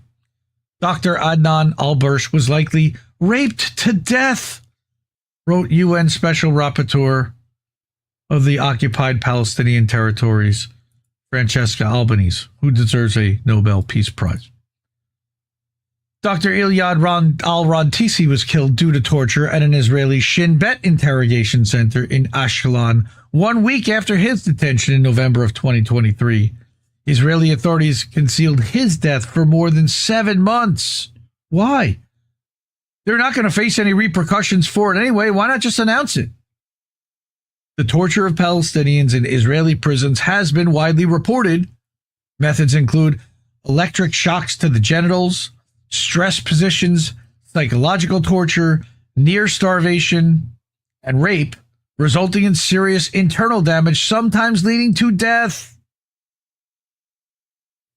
Collar said his colleague was a heroic physician whose moral compass is directly pointing due north. Thousands of Palestinians are held by Israel under a practice known as administrative detention, which Israeli authorities use to hold people without trial or other usual legal proceedings, often based on alleged secret intelligence and evidence that they don't share with detainees, their families, or legal representatives. Gestapo Often shit. made by AI.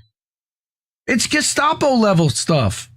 We decided it's so, and we're not going to show you the evidence that shows you so.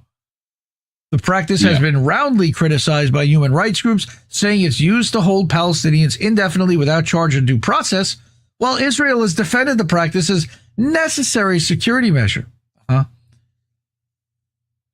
In their letter on Monday, Med Global and other organizations said that as of February 2025, at least 185 healthcare workers from Gaza and the West Bank remained in Israeli custody. Their conditions were unknown, it added, let alone the scores that have been murdered by Israel. Many of these released have reported severe abuse, while some died in custody also. She says that the Israeli use of somewhere Go ahead. that Israel is essentially killing the witnesses to their crimes here. That the medical staff would be the ones to be able to accurately depict the actual horrors on a medical level. That this is what's happening. They're torturing them so that they don't say anything. They're, literally holding them hostage.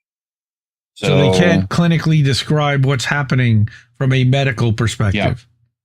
Wow. Yeah. He says the Israeli use of administrative detention to indefinitely imprison and torture Palestinians, including women and children, isn't controversial. It's outrageous and illegal. If it were one of the U.S. enemy states doing this to just one civilian, legacy media would report on it endlessly, create PR campaigns about it, and definitely not use the term controversial to describe this barbaric practice. And she wrote about this in April of 2024, and more recently, she did one that his wife, Lena, apparently did a recent interview in which she said that he could have joined me in Kazakhstan, but he told me he couldn't abandon his patients or his colleagues. He believed leaving would be a betrayal of his duty. I don't know anything, where he is, if he's alive, if he's okay. I follow the news every day, terrified by what I hear about the conditions of detainees in Israeli prisons. All of these will be linked in the description afterwards at the Substack, because there's just too many to put in the YouTube description. But we're not done there, folks. All right. Again, this is the tweet about his torture lawyer from his lawyer, right? And that was one of the last photos we had. That was him getting into the tank, and that was the last photo we had of him being taken in his winter clothes. Now, after hearing all of that, I'm going to play a Caitlin Johnstone couple of minutes because it makes a lot more sense now in context. Caitlin wrote that if you're still supporting Israel in 2025, there's something wrong with you as a person. I'm going to play this narrated by her husband, Tim. If you're still supporting Israel in 2025, there's something wrong with you as a person. Sometimes I think it's astonishing how aggressively Israel's supporters work to stomp out criticism of Israel. Then I remember that these people also support mass murdering children. Trying to take away my speech rights is one of their less evil goals. It shouldn't shock me. I saw someone talking online about how crazy it is that music groups who speak out against Israel's atrocities are starting to form alliances with each other in an effort to counteract the campaign to silence them and destroy their careers, saying it shouldn't be necessary to form an alliance in order to oppose an ongoing genocide. And that's true, it shouldn't be necessary. But it also shouldn't surprise us that people who think bombing hospitals is fine would try to cancel musicians for criticizing Israel. One mistake Westerners keep making is thinking of Israel's supporters as normal people with normal moral standards, just because we happen to know them and interact with them in our communities. They look like us, speak like us, dress like us, and act like us, so we assume they must think and feel a lot like us as well. But they don't. If you're still supporting Israel in the year 2025, there's something seriously wrong with you as a person. You do not have a normal, healthy sense of empathy and morality. It's 2025. Israeli soldiers are telling the press that they're being ordered to massacre starving civilians trying to obtain food from aid centers. Countless doctors have been telling the world that Israeli snipers are routinely, deliberately shooting children in the head and chest throughout the Gaza Strip. Amnesty International, Human Rights Watch, and all the leading genocide experts and human rights authorities are saying that a genocide is being perpetrated in Gaza. The New York fucking Times just published an op-ed by a Zionist genocide scholar who's finally admitting that it's a genocide. There is no way to deny what this is anymore. If you still support Israel in the year 2025, it's not because you don't believe Israel is committing horrific atrocities. It's because you believe those horrific atrocities are good and you want to see more of them. Most Israel supporters will deny that this is the case, because they lie. They lie constantly. They have no moral problem with lying. They have no moral problem with burning children alive, so of course they have no problem with lying. That's where people go wrong. They assume Israel supporters can't possibly be lying about their concerns about anti-Semitism in order to promote the information interests of Israel, because nobody could be that evil. But Israel supporters think it's fine to intentionally starve babies by blockading baby formula from entering Gaza. Of course they are that evil.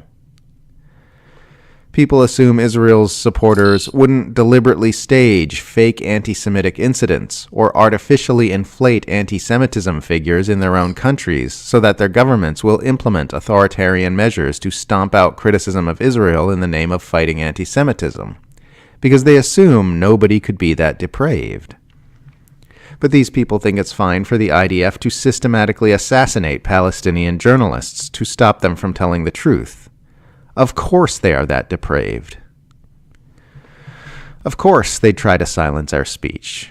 Of course they'd try to send our kids off to war with Iran. Of course they'd work to manipulate our government. Of course they'd pollute the information ecosystem with mountains of lies. They'd support a live-streamed genocide. They're bad people. Supporting Israel and its actions is not some political opinion like your position on property taxes or marijuana legalization. It's not just some people having a point of view we need to respect and treat as equal to our own view on the matter.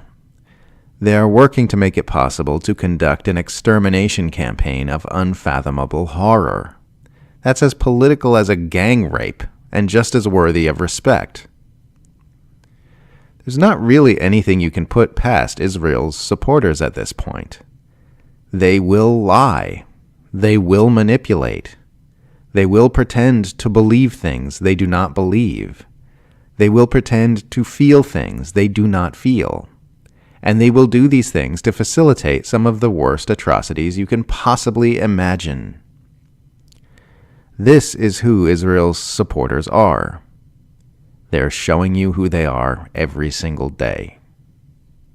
Oh, fuck yeah, dude.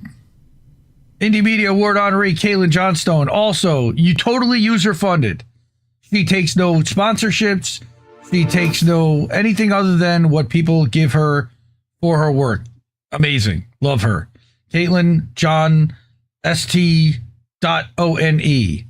So you just spell it all out, Caitlin Johnstone, and put a dot before the last three letters. That's how you get to her URL. Man, and I still got more. I got one more. And this is from B'nai Blend over at the Palestine Chronicle, which is Ramsey Baroud's outlet. All right? Yep. And this is important because I thought that, you know, they always try to hedge and go to the mainstream media and ask them to cover how come you're not covering it? Well, this is on the need to go beyond asking them to cover to cover Palestinian stories, okay?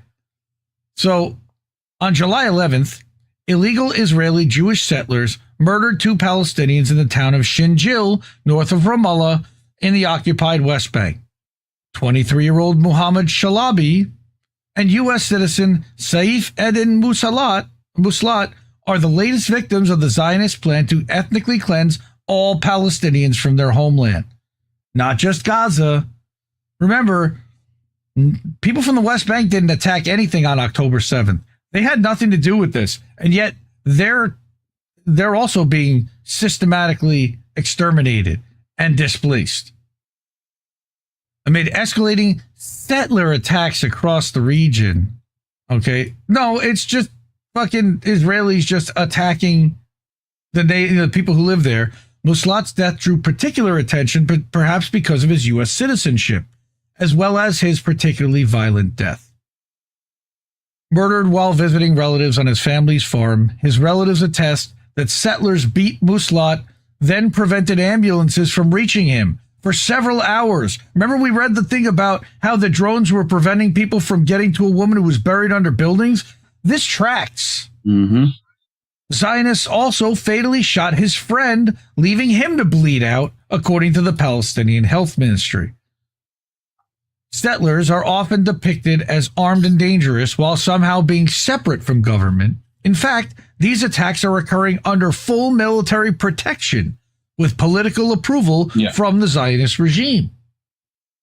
Shortly after the news broke of the tragedy, activist circles took to social media and beyond to lament that that most mainstream media had ignored this tragedy, while at best only giving it a few lines. Actually, New York Times reporters Aaron Boxerman reported from Jerusalem and Fatima Abdul Karim from Ramallah did cover the incident, but unfortunately with the usual slant notable in such articles by the Times. You know, he happened to have died, not that he was brutally beaten by Israelis. The very title reeks of so-called two-sidesism, meaning that reporters treated violence committed by both sides as somehow equally violent and regrettable. Seemingly a reversal of Trump's infamous defense of white nationalists during their participation in a 2017 rally in Charlottesville, Virginia, not North Carolina. Very fine people on both sides, he said. The Times referred to rock throwing on part of the Palestinians against the armed settlers with lethal weapons as a clash. Perhaps this bias happens because very often Western media rely mostly on Israeli sources, thus refusing to seek out other witnesses for their story. Hence, the coverage comes out this way. Mohammed Shalabi, 23, was shot and killed during the clashes, according to Palestinian health officials. It was not immediately clear who shot him. Both armed settlers and Israeli forces were on the scene. In the case of Al Jazeera journalist Shireen Abu Akleh, who was shot in the back of the head by an Israeli soldier, Israel at first, remember, denied knowing the cause of her death, then claimed it wasn't intentional on part of the shooter. That was one of the incidents that radicalized me permanently against Israel, honestly. The way that they treated her and then treated her funeral was one of the most disgraceful things I've ever seen in my life. The Israeli military said in a statement that the violence began on Friday when Palestinians hurled stones at Israeli civilians, lightly injuring 2 of them. The Times article continues. Violence has soared in the West Bank since the start of the Israel-Hamas war in Gaza. You mean almost 2 years ago? Israel has increased the violence because Palestinians have not ramped up their attacks on Israelis in that time, because that would give the Israelis an excuse to destroy the entire area. Thus, there is no context given for Palestinian resistance, in this case, in the form of stone throwing, no mention of the Nakba of 1948, when Israeli violence towards the indigenous population actually began.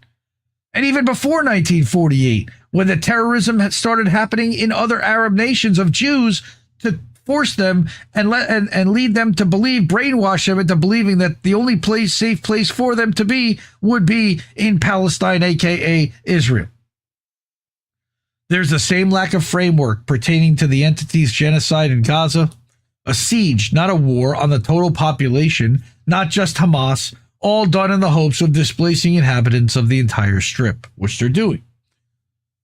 Although there's some testimony given by Palestinian witnesses later in the article, it focuses solely on extremist Israeli settlers who were assumed to be acting on their own. As Aaron Turgeman wrote in 2015, again, remember, this did not start October 7th, the game of blame the hand, which is the settlers, has been played since the days of early militant Zionism. A move which allows the entity to carry on its colonization project with impunity, but in reality, it's the case that the hand does not operate by itself. It's the head that moves the hand. And the head is the Israeli government, representing Israel's Jewish population. You know, that reminds me, and I recall back to when we watched Issa Amro. He has the video of the settlers attacking his place and threatening to set fire to his trees and throwing rocks at his house. And again, that's blame the settlers? No, there were IDF soldiers standing between the settlers and Issa. He couldn't respond or he'd be killed by the IDF. That's hand with the head approving. Recalling an earlier incident, the Times article concludes with a recap of another Palestinian American boy who was murdered at the hands of Israeli forces. You covered this with Colin on INN News. Colin was really upset about this. All right. Yeah. In April, Amir Rabi, a 14-year-old boy from Paterson, New Jersey, died after Zionist soldiers shot him 11 times. The justification? Times reporters conclude in a chillingly straightforward manner, the Israeli military said he'd thrown stones, labeling him as a terrorist. Apparently, his family disagreed, but the reporters gave no hint that perhaps death by 11 bullets is not a fitting penalty for throwing stones. There's no collective punishment or, proportional response type of measurement here being held to account. Writing for Palestine Chronicle, South African journalist Iqbal Jasad asks, has slaughter of Palestinians in Gaza become normalized? Well, we remember that guy on Israeli TV saying they kill 100 people a day in Gaza and nobody cares. Judging by articles that don't question the legality of extrajudicial killings, not just in Gaza, but in all of occupied Palestine, the answer must be yes. Zionism has always relied on the support of Western powers, and that support relies on the projection of image. Western journalists buy into this ploy by repeating the regime's refusal to take responsibility for any of its crimes. Nevertheless, there are choices that extend beyond the mainstream.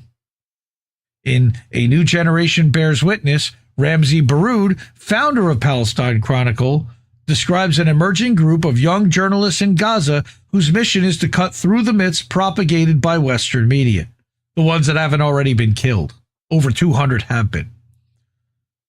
For example, compare how these journalists cover this story with the ways that mainstream platforms report the news.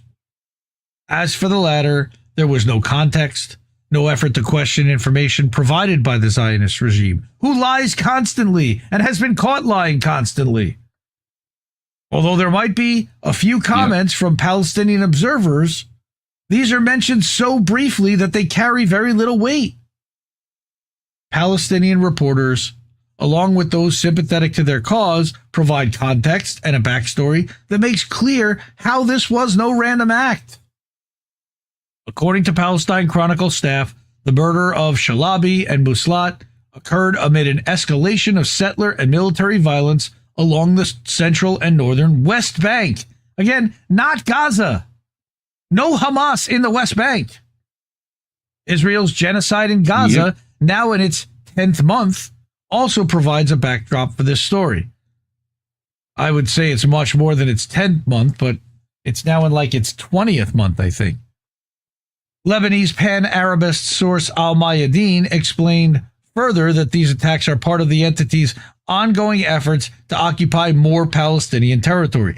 Every day they move the line a little further in, a little further in. Now they just declared an entire zone in one of the three areas that the people now need to clear out of that too, and that's where their freshwater desalination plant is, and a bunch of other important stuff too. In response to this new wave of Israeli aggression in Gaza and across the West Bank, Palestinian filmmakers are proving that art imitates life, and sometimes vice versa. More importantly, these films provide another lens through which to counter Israeli Hezbollah. For instance, Watermelon Pictures offers a wide variety of films that depict, through documentary and fiction, the lives of contemporary Palestinians who resist Israeli theft of land and lives. Included on their website, Farah Nablusi's The Teacher follows a charismatic instructor, Bassem, whose son died from neglect while detained in an Israeli prison. To compensate, he takes two young men under his wing. After the oldest is shot by a settler who seems determined to burn his family's trees, Bassem takes the culprit to court, but his efforts are in vain because there's no justice for Palestinians under occupation. In this case, art foreshadows life, as Nablusi wrote the film script several years ago, only to have it released last year. Still, the only change for Palestinians is the escalation of violence that's been directed against them since the Nakba, an event funded by Western governments but ignored and or misreported by the media. Given their reluctance to report anything other than the official story, it's not enough to ask that mainstream news cover these stories from Palestine. Given their unqualified reliance on Zionist narratives, it is perhaps best that they don't, because they'll just misrepresent it, whitewash it, and water it down. On the other hand, there's an abundance of credible sources that provide context for these tragic stories. Mondoweiss, which we brought earlier, Al-Mayadeen, which we cover often, Palestine Chronicle here, the Electronic Intifada, Resistance News Network on Telegram.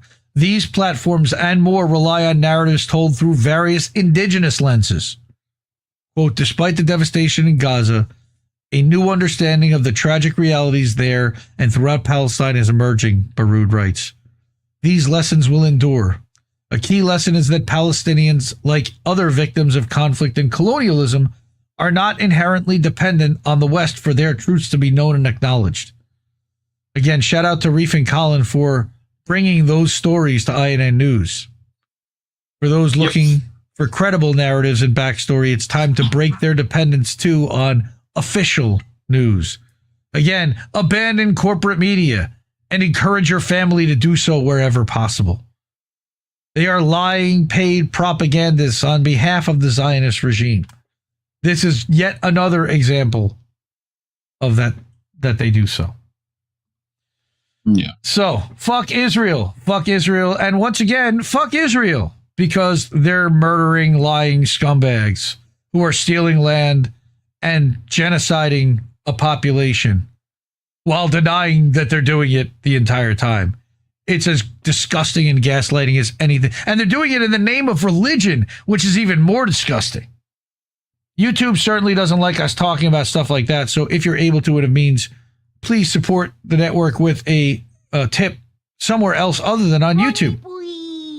The best ways to do that are at Cash App, $ Indie News Network. Cash App, it's an app on your phone. ko-fi.com, ko-fi.com/Indie News Network. Kameshwari Kate did that earlier today. You've got paypal.me/Indie News Network. You've got our website at IndieNewsNow.com. And then we've got the Substacks at INNNewsletter.com. And then at IndieMediaToday.com, which is where we are live right now. So you can actually go and watch us at IndieMediaToday.com. And by the way, subscribe to IndieMediaToday.com if you're not already doing so. All the clips from this get emailed out. I emailed out another tech tips video. We're going to show that. I'll at least show you what it looks like later on. I love you all, and I thank you for being here. Y'all are the best. Support independent media because we need it more than ever. And we'll see you soon, fam. We'll see you in a bit. Buddy. Mwah. Ciao, baby. Bye, Felicia. No! We just fucking lost the stream!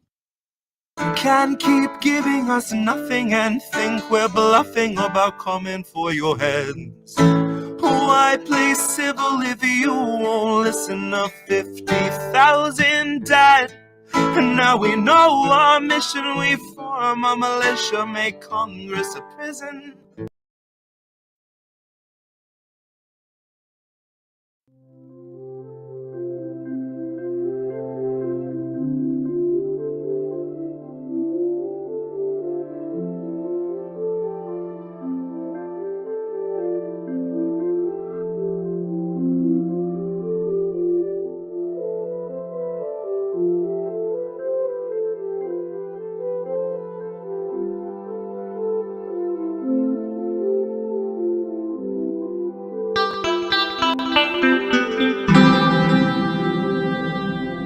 Who are these people? Now it's time for Raging About Israel. Everybody ready? Everybody ready? Because there's a lot to say fuck Israel about this week. Oh boy. Okay. What happened over here? Hey, you're not supposed to see that. I don't know. Whoa. Okay. You broke it. I sure did.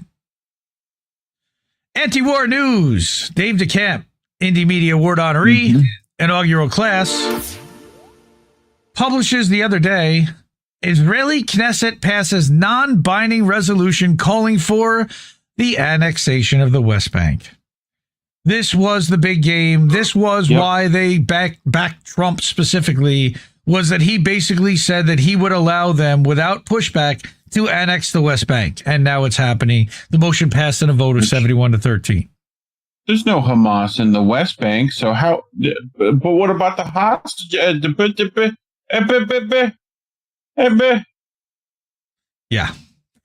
The Israeli Knesset on Wednesday passed a non-binding resolution that calls for the annexation of the occupied West Bank, a symbolic show of support for the total takeover of the Palestinian territory. The motion passed 71-13, with two opposition parties in the 120-seat Knesset boycotting the vote. The resolution received the support of all 60 lawmakers who are part of the current government, what a surprise, as well as members of the United Torah Judaism, Noam, and Yisrael Beitenu parties. I don't even know who these parties are. The resolution states that the declaration would make it clear to the world that Israel will not accept solutions that involve dangerous territorial concessions, and that it is committed to its future as a secure Nazi Jewish state. You mean, yeah, that's not cool. State, yeah. You know, a religious dictatorship where they have supremacy over everybody else. Yeah, no. It says that Judea and Samaria, fuck you for even using the biblical terms, the biblical name for the West Bank, fuck you in your Bible. is an inseparable part of the historical homeland of the Jewish people. So then why the fuck have you continued to give it up all these years and allow people, again, it's where that's where you've been squeezing people. So now the last vestiges of where you've allowed them to survive and exist, now you're mad that they live there too. Fuck off. Following the vote, Knesset Speaker Amir Ohana, a member of Prime Minister Benjamin Fuck-Off Netanyahu's Likud war criminal party, Ohana, okay, family. claim that Jews cannot be considered occupiers of the Palestinian territory. Jews are everywhere, asshole. The European settlers that live there are certainly occupiers of the Palestinian territory, you fucking lying douchebag. This is our land. This is our land. This is our home. Prove it, fucko. The land of Israel belongs to the people of Israel, of which you are not one because you are a Khazarian European. In 1967, the occupation did not begin. Do we see DNA evidence? Show me DNA evidence. Dude, no. I mean, it's beyond infuriating. In 1967, the occupation didn't begin. They're saying it ended and our homeland was returned to its rightful owners. How about no? We are the original first natives of this piece of land. Jews cannot be the occupier of a land that for 3,000 years has been called Judea, except it wasn't. It was called fucking Palestine. Bastard. It was called Palestine. Look at fucking Raiders of the Lost Ark. Look at every map and encyclopedia for 100 fucking years before World War II, asshole. Mm-hmm. It wasn't called Judea. While the resolution is symbolic, it comes as the Israeli government has been working to advance settlements in the West Bank and as Jewish settlers have been increasing violent attacks against Palestinians with the goal of driving them from their land. The current Israeli government has prioritized the expansion of settlements since it came into power at the end of December 2022. Right about the time that it started ramping up killings of Palestinians and then looked the other way on October 7th as the most watched wall in the history of watched walls, just somehow ended up not watched at all. Amazing how that just happened, right? Mm-hmm. Mm-hmm. Wouldn't have been a Hannibal directive or anything afterwards. Okay. Earlier this month, all the Likud ministers in the government urged the war criminal Netanyahu to annex the territory, citing support from the Trump administration. Like we said, it was Miriam Adelson that bought off the Trump administration and the Trump campaign for the right to be able to do this. Quote, the strategic partnership backing and support of the U.S. President Donald Trump have made it a propitious time to move forward with it now. Propitious, yeah. And ensure that Israel's security for generations. I don't think so. You take that and every other Arab nation starts attacking. Or so we expect. So far, it has not happened. And going after Syria was a good part of that. Right now, there would only basically be a response from Iran. Because there's no more Iraq left. There's no more Syria left. There's a Saudi Arabia that's heavily U.S. aligned. There's a UAE that's heavily U.S. aligned. There's a Qatar that's heavily U.S. aligned. Right? You think about the region. There's Turkey that's heavily NATO aligned. And all of a sudden, it's like Russia isn't going to do it either, especially on behalf of an Arab nation. No. China's not there either. Like they've already signed a thing that stated that even if Iran gets attacked, that they're not necessarily required to step in and defend Iran like an Article 5 NATO treaty is. Correct. Like that was 2 months ago they signed that. But we got a long way to go. Yep. Shout out to 2024 Indie Media Honoree Decentered News, one of the best outlets out there. Go follow them. Over on Twitter, over on Substack, over on decensored.news also. As they continue to starve and exterminate the Palestinians in Gaza, Israel is concentrating the remaining population into even smaller camps. Concentrating into camps. I think I heard that somewhere before. Yeah, Well, where have we heard that before? More than 86% of Gaza is under displacement orders and militarized zones, says the International Organization for Migration. That's a division of the UN. No place is safe, they write. This is their animation. Watch this shit. Watch this shit right here.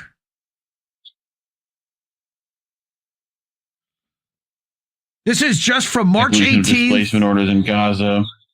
This is from March 18th through July 16th. And look at the numbers of displaced people go up. It's already over 6 figures. This is by the end of March. All these red zones are cleansed ethnically. Mm-hmm.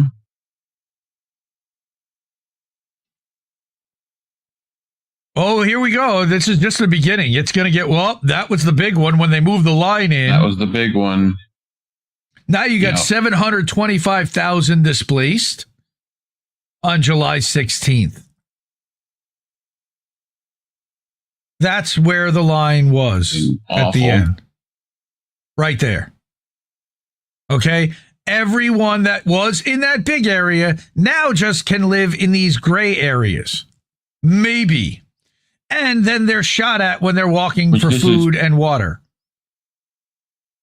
I mean, this feels like old info, too, because there's now, like, that line's gotten even smaller recently. Well, that was 11 days ago. Yes, they continue to concentrate it. I mean, you're also talking about, like, where can you grow food here? Nowhere. Right? And it's, like, not in those gray areas. Like, you know, so, and they barely could grow food already in the areas they were at. So, you know, this is what a genocide looks like: starvation and siege warfare. And they're not on an entire population. And of course, they're not allowed to fish, right? There was an order put that they're not allowed to fish. Thank you, Seven Signs Soul over on Substack for mentioning that. Where is Dan Cohen on Capture News? Dan Cohen is an Indie Media Award honoree for sure. Same shit they did in Haiti. I sort of. Yeah, there's plenty of Dan's. Dan's been covering this too. But I got a bunch of other stuff tonight. Mondo Weiss and other Indie Media Award honorees as well. Dan's on the list. He's up there. So this is where they've literally allowed all the people that are left to live, and then they're going to clear them out of there too. And then basically the whole thing will end up red. And that's when they bring the fences in and they hide this area from everybody. And that's where they bring in all the construction trucks and they start rebuilding on top of the bones. And that's when the Gaza reconstruction plan goes. Yes, they had food before these fuckers came. They had olive groves, which were burned to the ground by Israel. You're absolutely right, Vicky. They ain't getting water or unbombed land to farm. Absolutely right, Fred. And keep in mind how much land before October 7th has been fucking taken. Like, you know, since the Nakba. Most of it. Right. Descent in Bloom, quote, the aid sites are all areas they've been told to go, then they shoot at them when they go. And I think we've covered that a couple times already on the show. All right. Yep. Mondo Weiss. So this is another one. I wanted to talk about the New York Times, and we hate the New York Times here, obviously, but I don't think that people quite realize just the level of Zionist trash that the New York Times is. And the reason why they are so biased. Mondo Weiss did an incredible deep dive recently into the leadership of the New York Times.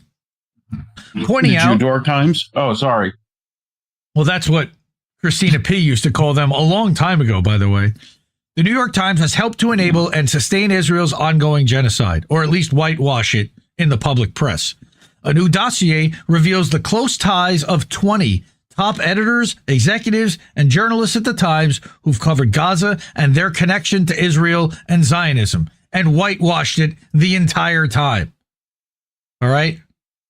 Sons serving in the IOF, ties to Zionist lobbying groups or Yeah. think tanks, living in a stolen house or has lived in a stolen house in Israel themselves, or 3 of them who actually served in the IOF themselves. We are putting the New York Times on notice. Since the Zionist genocide in Gaza began over 20 months ago, the paper of record has run cover for Israel's war crimes. We've witnessed the Zionist entity drop 2,000-pound bombs on displaced Palestinians forced to survive in tents, massacre starving Palestinians at aid sites, arrest and torture Palestinians accused of fighting back or administering care, destroy Gaza's entire healthcare system, obliterate almost every one of its schools and universities, damage over 90% of its residential buildings, and block food and supplies from entering the besieged strip, despite what the fuck they decide to claim on wherever yesterday. But the New York Times journalists have chosen to ignore, whitewash, distort, or justify each one of these crimes, which we've brought a lot of here. As much as any weapons manufacturer, the New York Times is a part of the machinery of war, producing, in the realm of public opinion, the impunity that enables and sustains Israel's ongoing genocide. When we first occupied the lobby of the New York Times in November of 2023, we called out the Times' refusal to historicize the Al-Aqsa flood within the context of Israel's over 7-decade-long occupation of Palestine and its choice to frame the Israeli military's bombardment of Gaza as a targeted war against Hamas. We demanded that the Times tell the truth. We printed our own paper, The New York War Crimes, which contained the names of Palestinian martyrs recorded at the time. It took us over an hour just to read the names of martyrs under the age of 1. We called on our audiences to boycott the Times, to divest their time, trust, and attention from the paper, and to unsubscribe from its quote-unquote news, games, and recipes. That includes Wordle. Fuck Wordle. Mm-hmm. We are not the and first. The wire cutter. Yep. We are not the first to point out the New York Times commitment to Zionism. The dossier we released this month was built on the investigative work of outlets and organizations including the Electronic Intifada, Mondoweiss, The Intercept, Fairness and Accuracy in Reporting, and Palestinian writers who've exposed this fraudulence of the paper of record for decades. Since October 7, 2023, such critiques have accrued both new audiences and new urgency. Data tracking word choices across the newsroom, as well as leaks of the Times' editorial directives, evince anti-Palestinian bias. Times headline corrections have been a favorite discursive tool of the Palestine solidarity movement. Alan McLeod and Asal Rod fixed headlines almost daily to reveal the revisionism, to set the record straight, to tell the truth. Our dossier adds to this body of knowledge. It exposes 20 high-ranking editors, executives, and journalists who cover the war on Gaza and have ties to the Zionist state, further undermining the Times' unearned prestige. Natan Odenheimer served in the Maglan Special Forces Commando Unit of the Israeli Occupation Forces. Now that he's a Jerusalem correspondent for the Times, he writes about and embeds with his former brothers in arms. I mean, murderers in arms. How can we ever expect someone to report on the occupation correctly when he wore the occupier's uniform for 4 years? Isabel Kirshner is the mother of 2 former IOF soldiers and the wife of another. After his tour, Kirshner's husband went on to direct an Israeli think tank's program on information strategy, a department tasked with shaping a positive image of Israel in the media. You mean brainwashing and propaganda. We don't have to ask how this... Daniela Weiss would want him to do. We don't ask how this relationship... You have to brainwash people. Yes, she belongs in prison. Fucking worse than that. All right. We don't have to ask how this relationship shapes her coverage. Kirshner has cited her husband's think tank over 100 times since she started writing for the Times in 2007. Our dossier, which lays bare the material connections and historical allegiances of editors, executives, and influential writers to Zionism, clearly demonstrates that the Times is compromised. The entire institution is systematically organized to protect Israel from international accountability. It's interesting that Barry Weiss left there because it seems tailor-made for her now. So maybe she left because she accomplished... That's the Assad toady, right? Right. Maybe she left because she accomplished her goal of leaving it for that level of Zionism and starting her own independent, quote-unquote, Zionist-funded outlet that's VC-funded and housed on Substack called the Free Press, which is fucking hilarious and the biggest troll ever. While they lie about beheaded babies and rapes on October 7th. Still. The Times support... Free Palestine. You better. The Times support of Zionism and the settler states' colonial mission across the region is deeply embedded in the paper's history. A.M. Rosenthal, head of the Times newsroom for nearly 2 decades, was praised at his funeral for showing that it was possible to love Israel every bit as much as to love our own country. You mean to be a traitor to your own country? Max Frankel, executive editor of the Times for over 10 years, admitted that he wrote from a pro-Israel perspective and said he was expected to stand up for Israel, whether they're right or wrong. Fuck Israel. So how is that? Okay. That's cheerleading. That's not journalism. What? The Times has condemned our research as a vile campaign in the press, but refuses to accept that Israel's killing of over 200 Palestinian journalists has been targeted. We regret ever calling the martyr Hossam Shabbat the colleague of elite journalists who write their propaganda from stolen homes in occupied Jerusalem. Jesus Christ.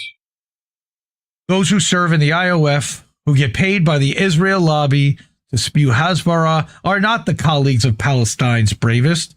They are their enemies.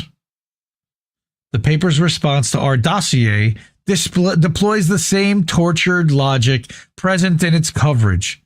How can our research be both public knowledge and inaccurate?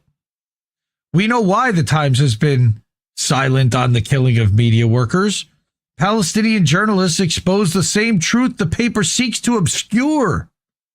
They're constantly charged with being biased and unable to report objectively because they're Palestinian. Their identity is the ultimate accusation. But in the Times, fairness evades the Palestinians, and their struggle to live free is unrighteous, unjust, and worthy of condemnation, while Israel can do whatever they want to do to stop them from that struggle. They're freedom fighters. The New York Times doesn't recognize Palestine. An editor of the Times once told the Palestinian intellectual Ibrahim Abu Lughod. Abu Lughod responded, well, Palestine doesn't recognize the New York Times either. His refusal to acknowledge the Times 37 years ago is an invitation to undercut its prestige. Everyone should heed his call and boycott, divest, and unsubscribe from the paper of record. And I don't know too many people here who do. If you do, cancel that shit. To imagine a free Palestine within our lifetimes, it helps to imagine a world without the New York fucking Times. Fuck the New York Times. And fuck Israel. So, here's more proof that what's been happening has been happening. Gaza Humanitarian Foundation whistleblower exposes aid massacres, and this was out of The Dissident. Okay? The Dissident is an INN co-founder, actually. He pulled this out of a couple places like Middle East Eye. Israel's GHF, okay, which had set up 4 fake aid distribution sites in Gaza, guarded by U.S. mercenary security firms Safe Reach Solutions and UG Solutions, has been used as a quote-unquote death trap for Palestinians starved by the Israeli blockade. We've talked about this before. Okay, more than 1,000 Palestinians killed by Israeli forces while trying to access food and water. Now, an American military contractor who was guarding an aid site has come forward to Israel's Channel 12 and blown the whistle on Israel's use of the Gaza Humanitarian Foundation for massacres. Huh.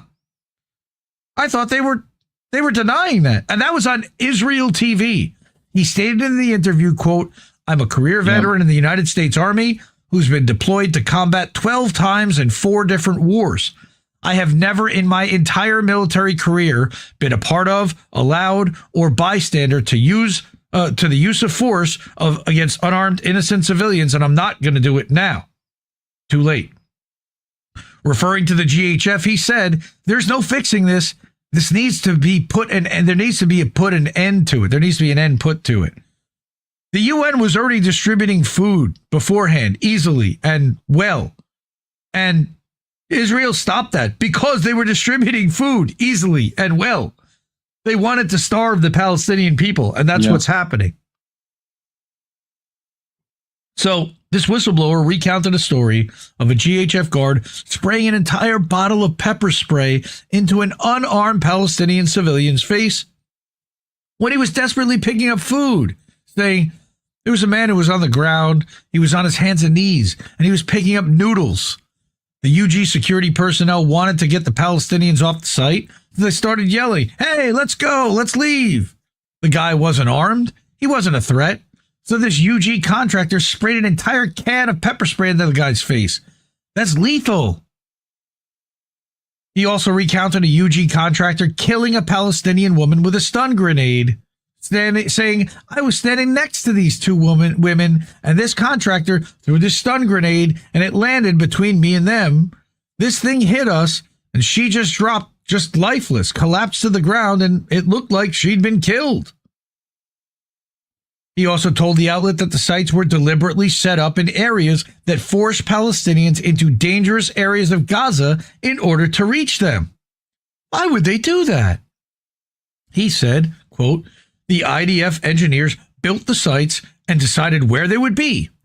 In reality, the sites put the population at great disadvantage and in great danger.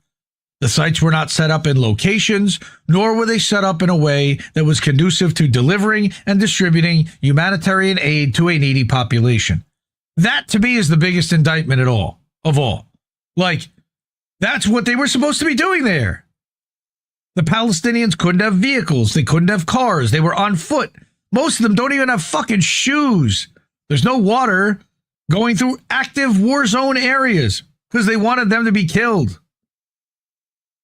He also said that U.S. mercenaries have been shooting at Palestinians once they reach the aid sites, which we've also been reporting on, claiming, and he said here, quote, "As the Palestinians were finishing getting the aid that was on the site, the UG Solutions personnel began shooting in their direction, shooting at them, shooting at their feet, trying to get them to leave. Like you see in the movies, like in the old Wild West. Ha, get out of here. Pew, pew, pew. Like it's a big fucking game. They're having a good old time." He finished the interview saying, quote, "If the UN method had the amount of support and security and coordination that GHF is getting, then the UN process would be very successful." And he links to the video here. Really important that this is documented, and documented on Israeli fucking TV. I'm not playing it because I don't want to get taken down from the copyright. But we've got more. Yeah. Now, a lot of people like to bring Carrie Wedler. Wait, there's more. But wait, there's more fuckery. Carrie Wedler, Pleasure to Burn. I love her stuff. And people like her videos. She's clever and she's hilarious. But she also writes really good stuff. And a lot of people wouldn't bring this one, but I wanted to specifically because I knew a lot of people wouldn't. But it's really good. She says this is that Palantir-linked executives are helping to launch a new propaganda film venture, framing it as an all-American counter to Hollywood, but so far it's nothing more than imperial agitprop. And it's also laundering genocide in Gaza. You know, Hollywood has had quite a bit of pushback, but now she's reporting on this, and this was the other day on the 24th on Thursday, Palantir-linked tech executives are reportedly helping raise funds for a film production company that intends to make pro-U.S. government movies. According to a new article from Semaphore this week, Founders Films, and remember who owns the Founders Fund? A guy named Pete, a Dallas-based production company, is entering the culture war to fight for American nationalism and exceptionalism. The new company is backed by founding Palantir Chief Technology Officer Shyam Sankar, who recently joined the Army as a lieutenant colonel with several other big tech executives. This new Detachment 201 was reportedly crazy. Bonkers. Was reportedly Sankar's idea. So now insane. The tech bros got lieutenant colonel fucking commissions. They just gave him some stripes, dude. Here you go. Here's your stripes. Other backers. What a fucking shit show we're in.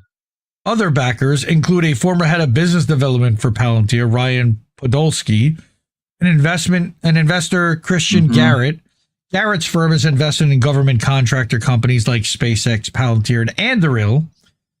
Anduril is currently working on AI drone warfare for the military and was just granted an effective monopoly via the big, beautiful bill on supplying the autonomous surveillance towers to U.S. Customs and Border Protection. That's not good. These three men are reportedly raising money for the new film endeavor. For context, Palantir, again, is a politically entrenched software, AI, and data analysis corporation that was partially funded early on by In-Q-Tel, which is the CIA's investment wing. They were implicated in Snowden's 2013 releases and have contracts with numerous U.S. government agencies, including the Pentagon, CDC, ICE, and the IRS by way of the Department of Government Efficiency. How convenient. They recently came under extensive scrutiny from the fuck you New York Times, okay? And they reported that they were helping Trump compile a centralized database on Americans, which the company vehemently denied as they were doing it. Palantir co-founder Peter Thiel and his associates have extensive ties to the current administration. However, they also have ties to the CIA and In-Q-Tel. However, as with many nefarious political arrangements, Palantir's government profiteering is not limited to Republican administrations. Further, Palantir provides services to governments outside the U.S., remember, and recently brought the AI-driven Project Maven, which it built for the Pentagon, to NATO. So they're expanding their footprint. Yeah. And I'm pretty sure also directly involved with like Where's Daddy and Lavender AI, over there in Israel. So a guerrilla war against the status quo, right? According to an in-depth article, Sankar posted on his Substack late last year that the Palantir CTO believes there must be a heroic challenge to the status quo that dominates Hollywood films. Why? This aligns with a recent Founders Films pitch deck obtained by Semaphore. In it, the new company decries the current state of affairs. Quote, "The American brand is broken. Hollywood is AWOL. Movies have become more ideological, more cautious, and less entertaining. Large segments of American and international viewers are underserved. Production costs have soared and sales are flagging." This just screams to me. This is like the liberals have taken over Hollywood. So we're going to make our own conservative, pro-American version, right? We're going to make Hollywood great again. But you can be sure that they're also going to try to make Israel great again. Further in his 2024 article, Sankar accurately points out that films are a form of soft power, highlighting that governments have an interest in exporting their cultures to craft a positive image around the world. Yes, they also do predictive programming, and they embed with the military and intelligence. And they bleed out stories in advance to, again, predict, to let people kind of understand of what's about to happen and go, hey, I saw a movie about this. And that way they're much more willing to accept it when it does happen. He frames the communist Chinese regime as an arch nemesis of the United States, opining that America is in the middle of Cold War II against a communist enemy with more people, more money, and more military might than the Soviets ever had. Well, that's correct, but nothing else in that statement is. He predictably treats this... I only liked Hollywood when it made movies like Sound of the South. That's what I bring back my movies.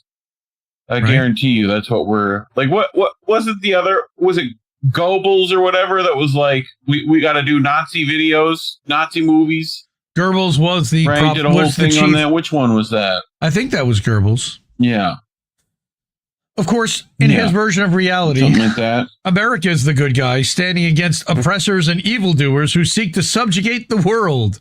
This is Rich coming from the CTO of a company. Yeah, but this is literally coming from the CTO of a company helping multiple government agencies surveil the public more efficiently. On one hand, Sankar correctly identifies government's efforts to exert soft power to influence the world in their favor. The Chinese government does exert immense influence over Hollywood studios, whose leaders are willing to bend the knee to the Chinese government in exchange for access to Chinese audiences. The NBA did the same thing, by the way. However, the Palantir CTO's apparent answer to this, Founders Films, embodies pervasive and outdated ideologies and ways of thinking. He espouses a false dichotomy that paints the U.S. as the world's moral authority. Accordingly, Founders Films wants to make films that promote American exceptionalism. Good luck.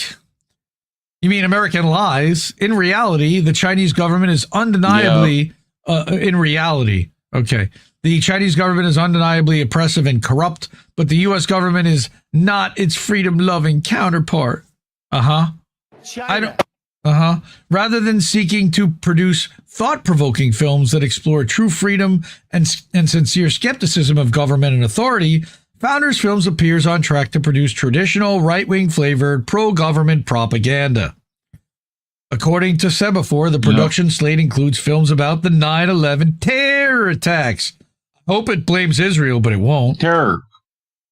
Okay. The Trump administration's 2020 assassination of Iranian General Qasem Soleimani. As a good thing? Soleimani, oh God. The botched U.S. withdrawal from Afghanistan under Joe Biden. Democrats can't do anything right. You mean under the timetable that Trump had set arbitrarily? Yeah. The Chinese spy operation. Weather Balloon, the movie. Right, seeking to upend America's position as the dominant global power. Bro, this is comical. It's fucking awful. And then whitewashing and bragging about the recent U.S.-Israeli airstrikes that claimed to take out the Iranian regime's nuclear program, but didn't, of course. Starring Jerry Seinfeld in his new role.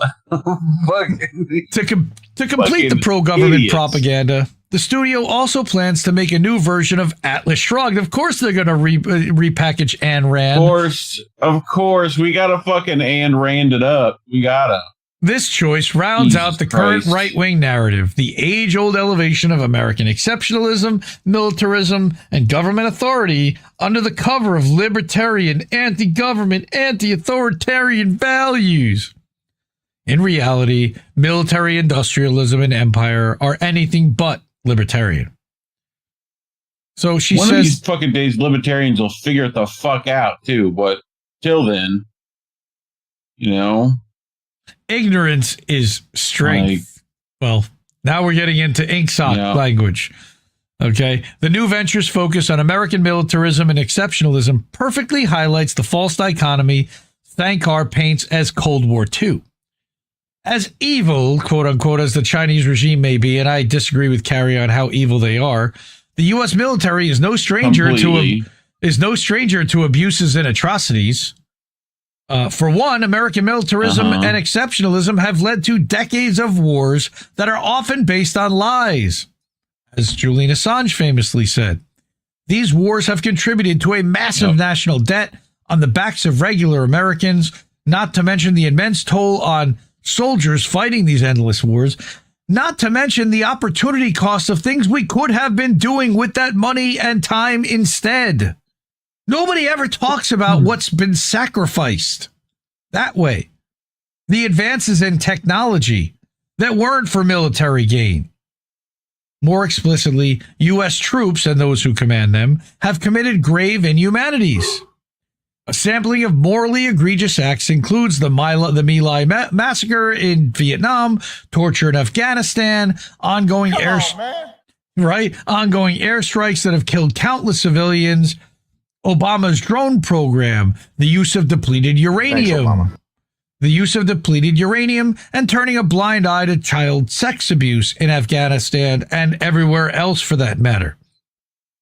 It appears still irradiated, by the way.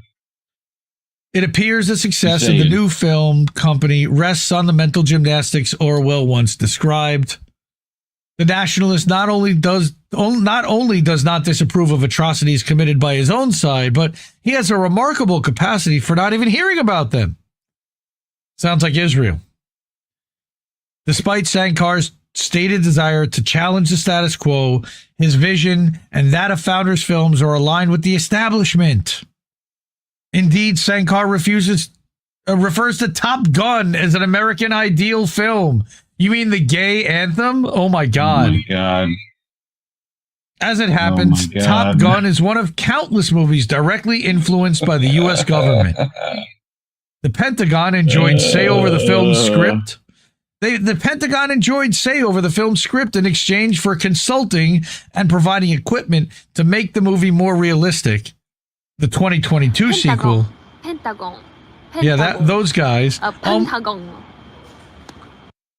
Almost certainly had the same military influence, the sequel.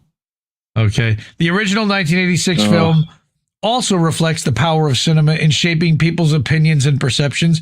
It provided a small but significant boost to naval recruitments. And I know people that definitely joined the military because of Top Gun.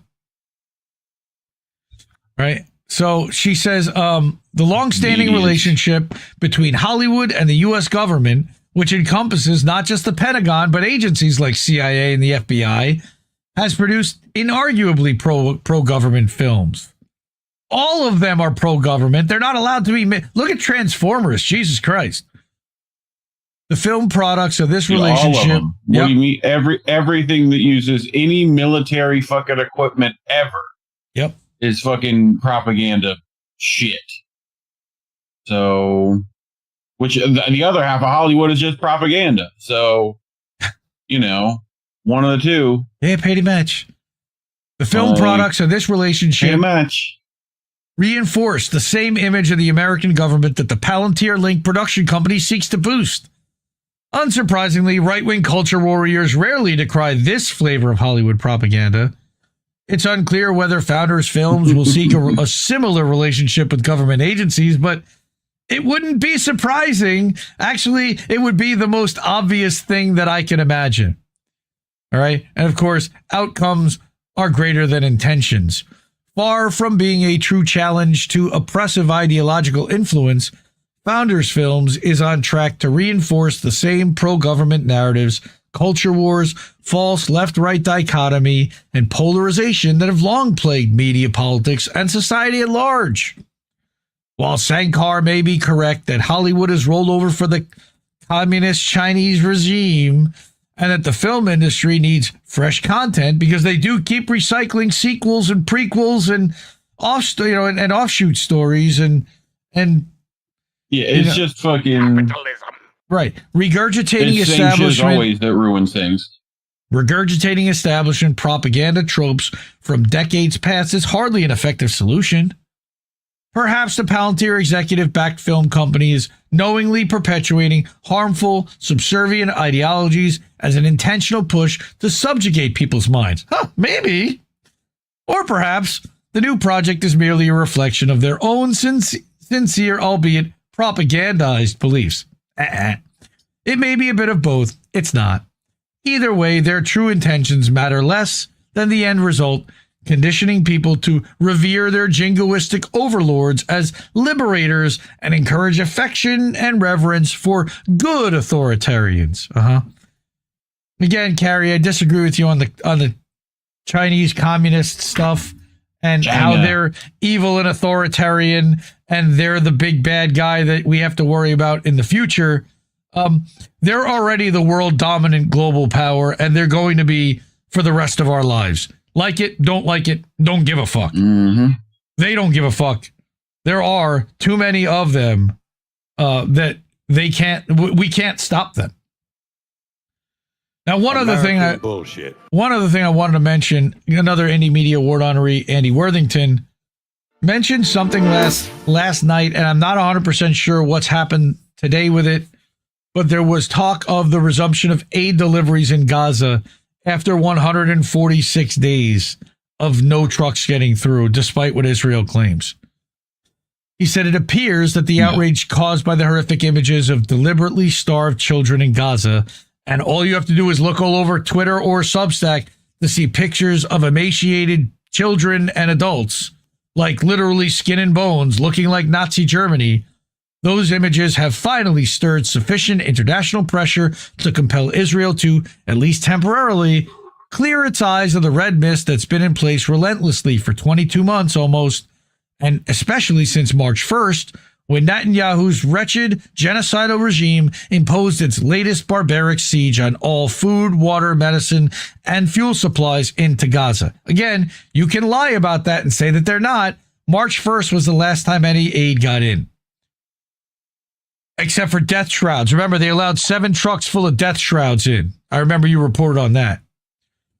On Twitter, recovering Zionist Shael Ben Ephraim says that, quote, immense international pressure has led Israel to abandon its policy of using GHF death traps, and that, according to reports within Israel, there will be a, quote, humanitarian pause of military operations tomorrow, as well as a, quote, resumption of military escorts to UN and other aid organization convoys, and the, quote, creation of humanitarian corridors. This is all good news if it's actually happening.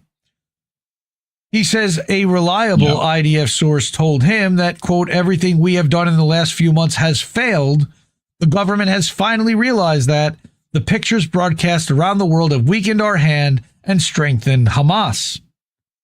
Also on Twitter, the Palestinian-American poet Mossab Abu Toha also noted that the promised resumption of aid in Gaza tomorrow, including the, quote, safe movement of UN convoys delivering food and medicine, unquote, and, quote, reconnecting a power line to Gaza desalination plant, boosting daily water output to 20,000 cubic meters, also would be an incredible thing. I want to see it happen. What happened, he asks? Some countries applied pressure on Israel, which means these same countries could stop the genocide. And as Ben Ephraim described it, quote, the attempt to deprive Gazans of food, water, and medical treatment was an intentional policy, and it backfired miserably. And this is one of those UN World Food Program aid trucks that have been denied access for months. And here is one of the tweets.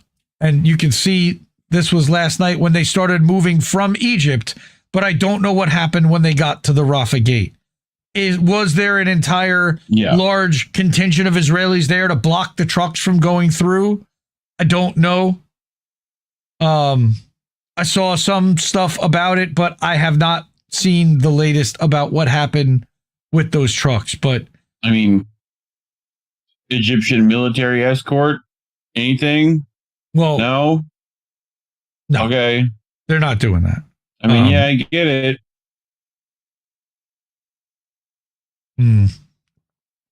I also, so fuck Israel, man. For all of this. Yeah. All right. And so that was our long drawn out fuck Israel segment. Please support the media you want to see. We certainly don't get monetized by YouTube for this. Our channel, INN, is not monetized. My other channel, youtube.com/@indie@INN, is monetized. You could leave a super chat there, but please don't. Do it at one of these other places if you can.